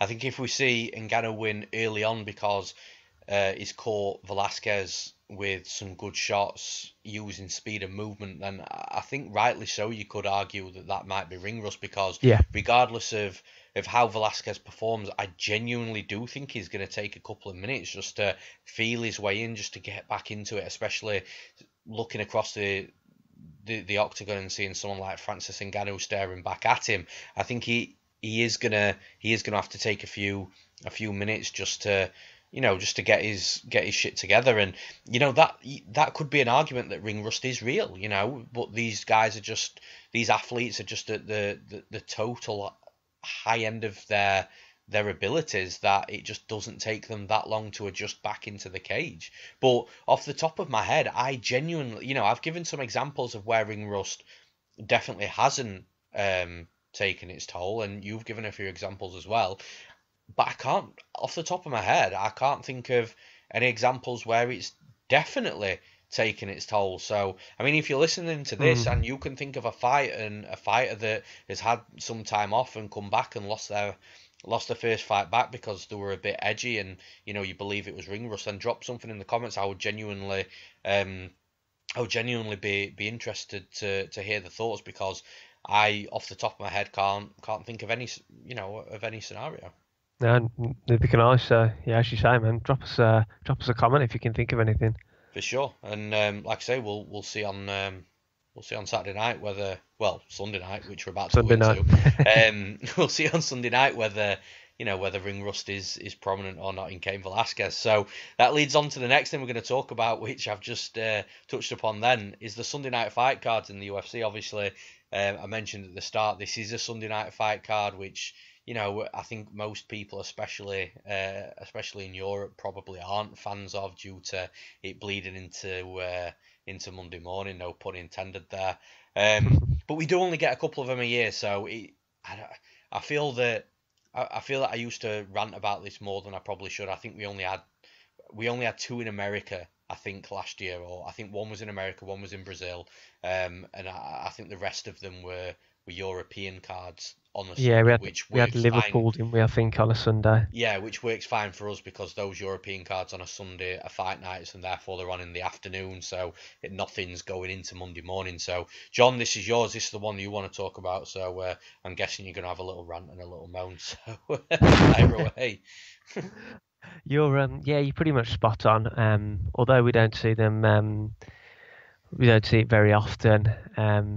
For me, UFC on a Sunday night is shit, for want of a better word. Like you say, for us Europeans, I think the main card starts at 2 a.m. if I'm not mistaken, Sunday morning. Now, realistically, there's not going to be many people at all over this side of the pond, apart from the real hardcore that are going to stay up and watch that. I mean, I'll be up for work at not long after 6 a.m. So if I stay up and watch that main card, then I'm probably going to get about an hour's sleep before I. That's an all-nighter, that, my friend. That is an all-nighter, and then with a 5-month-old little daughter, it's it's not very pleasant having the lack of sleep anyway. So So yeah, it's just for me. If I can understand why it's on a Sunday night this weekend. I don't know how it works with the Bellator bookings. They've obviously got Paul Daly against MVP, big fight that people are going to want to tune into. I don't know the ins and outs of the bookings, whether one was booked before the other, whether UFC knew about the Bellator event, that's why they intentionally had it on a Sunday, or whether it just happened to be a coincidence. But man, I'd much rather see, if they can't do it on a Saturday night for any reason, or don't want to do it on a Saturday night, man, I'd much rather them see them do it on a Friday night. And I'm sure our American friends would as well, because if it's a card over in Europe, probably I'd imagine that's probably the reason why they don't do it. If it's a card over in Europe, then obviously they have work at the time, but they have the tough finale cards on a Friday. Oh yeah, they have the I mean, cards over in America on a Friday night would be no problem. Obviously, I don't think they could have cards over in Europe on a Friday, because when it's a Friday evening over here, it would be Friday daytime over there, and people would be at work, so they probably wouldn't have as many people tune in, and I would rather stay up on Friday leading to Saturday, and then Saturday leading into Sunday. You know, I would definitely rather do that, and then obviously recover your Sunday and then start your week fresh from Monday. So I'm glad you brought up the Bellator thing, though, because that was something that crossed my mind as well. But I honestly do not believe that the UFC have put this card on a Sunday because of Bellator. UFC have shown so many times in the past that they don't care if they clash with Bellator, because you know they are the big dog, and they feel that, you know, regardless of if they're clashing with Bellator, people will prioritize the UFC instead of Bellator. That may be true in some cases, it may not be true in others. I'm just putting this out from where I think the UFC stand with clashing with Bellator cards. It is a big card, though, obviously. The biggest fight in UK MMA history between Paul Daly and Michael Venom Page. But I don't think it's because of Bellator, and I also don't think that they'd have done the bookings, you know, they'd have waited for Bellator and then done the bookings around it. I was saying the same thing last year with a couple of those Sunday cards in America, but there wasn't any Bellator on that Saturday night. They were just on Sunday nights, and it almost begs the question, why? There's no need for it at all. It's just, I mean, there's that many, America's huge, there's that many locations and stuff and arenas that they could book, you know. If they wanted to go to one city in one state and book a certain arena and they didn't have it available for a Saturday, they could just say, okay, well, have you got it for a couple of Saturdays in front of that? Oh yeah, we have, and then book that and then go somewhere else for the Saturday that you want. I just don't get it. I don't understand it. And like you said, from a European perspective, and we're not even the most hard done by. I mean, there's some countries in Europe that are 1, 2, 3 hours in front of us. So if they wanted to watch the card, that's even worse for them. It then bleeds into nearly bleeds into their Monday dinner time by that point. Then look at Australia that are like 10 or 11 hours in front of us. That nearly fucking goes into their Tuesday, you know what I mean? Man. But it's crazy. I don't understand why they do it. I really, really don't. No, you and me both. Put it on a Friday. If you're not going to have it on Saturday, put it on a Friday. I totally agree. And you'll get more viewership then. And like Definitely. I said, tough. The Ultimate Fight finales, you know, they've been on Fridays. It's proven that. I would really love to see the European statistics. Oh, definitely. For a few variations, I want to see the European statistics between a fight night on a Saturday compared to a fight night on a Sunday, and then I also want to see the statistics from a fight night on a Sunday to a fight night on a Friday for the tough finales. And I reckon, from a European perspective only, I reckon we see astronomical differences. Definitely. But you know, those are probably statistics we may never see. And as always, we're going to finally discuss the potential fights that could earn Fight of the Night bonuses, Performance of the Night bonuses. I went first last week, if I remember rightly. So, John, you're up. What have you got? So I'm going to go with, for me, these are the Knockout of the Night or Performance of the Night bonus for...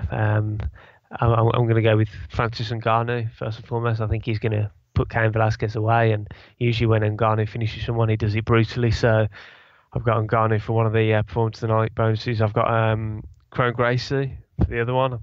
I think on his UFC debut, he'll put Alex Caceres away by a rear naked choke. That could, if the Luque fight plays out how you think it will, that he could also go to Luque. But yeah, I'm going with Gracie in that one. And then I think fight of the night is going to be Benito Lopez against Manny Bermudez. I can see that being I could see that being a real fun fight. Two wild guys, and yeah, that's my three. I'm not even gonna do an alternate because Francis Ngannou, my knockout of the night. Kron Gracie, I think the UFC are gonna want to give more of a limelight on a Gracie, especially if he does get the submission win. And then even my alternate to that, the Luque. If it's not Gracie, I think it'll be Luque if he finishes him. And my fight of the night, Lopez and Bermudez. So yeah, fuck that. We move on. We finished. That's the lot for this week's podcast, guys. For the bets this week at UFC Phoenix, don't forget to check out the premium bets from Newsome MMA and the membership options available too at newsomemma.co.uk/premium-bets. So John, before we hit the Newsome MMA plug, what do you need to mention, man? Yeah, as always, man. Check out my work on Newsome MMA. I'll be putting out an interview shortly with Dan Cassell, fighter and promoter. Competed at Cage Warriors before, and he's one of the Golden Ticket Fight promoters who will be making his return to action at Golden Ticket Fight Promotions 11 in just over a week's time. So I'm scheduled to interview him tomorrow, which is Wednesday. So yeah, hopefully we'll have that out soon. And yeah, as always, check out my work on Fight Post, www.fightpost.co.uk, or Fight Post on Facebook. And yeah, and then just as always, hit me up on Twitter if you're an MMA fan. Always like to talk MMA. I like to read a lot of people's opinions, what they think of fights, fighters, what's going on in the world of MMA. So I'm always interested, man. So if you follow me, I'll always make sure I follow you back, and we can talk all things MMA. Awesome. Now for the Newsome MMA mentions. First of all, I'd like to mention Concussion Pro 1, who are partners here at Newsome MMA. Concussion Pro 1 are the world's first dedicated concussion supplement, providing protection, recovery and benefits to the brain and body of professional athletes. If you go to concussionpro1.com, you can use promo code Newsome MMA15 for 15% off your order. The next mention is the long-term sponsors of Newsome MMA, which is CBD Life UK. CBD is an amazing product and something that I use myself. Thousands of professional athletes also use CBD too, and at CBD Life UK, they have a wide variety of products to suit the needs of any customer. You can go to cbdlifeuk.com and use promo code Newsome MMA to also get 15% off your order. And the final mention is to our newest sponsor of Newsome MMA, which is Golden Ticket Fight Promotions. Golden Ticket put on some fantastic MMA shows and they're one of the biggest regional promotions in the Midlands over here in the UK. The next event is GTFP 11 at the Hangar Events venue in Wolverhampton on February 23rd. All ticket inquiries can be made on their social channels over on Facebook, Twitter and Instagram. And that's it from us, guys. Enjoy the fights on Sunday night and we'll see you next week. Enjoy.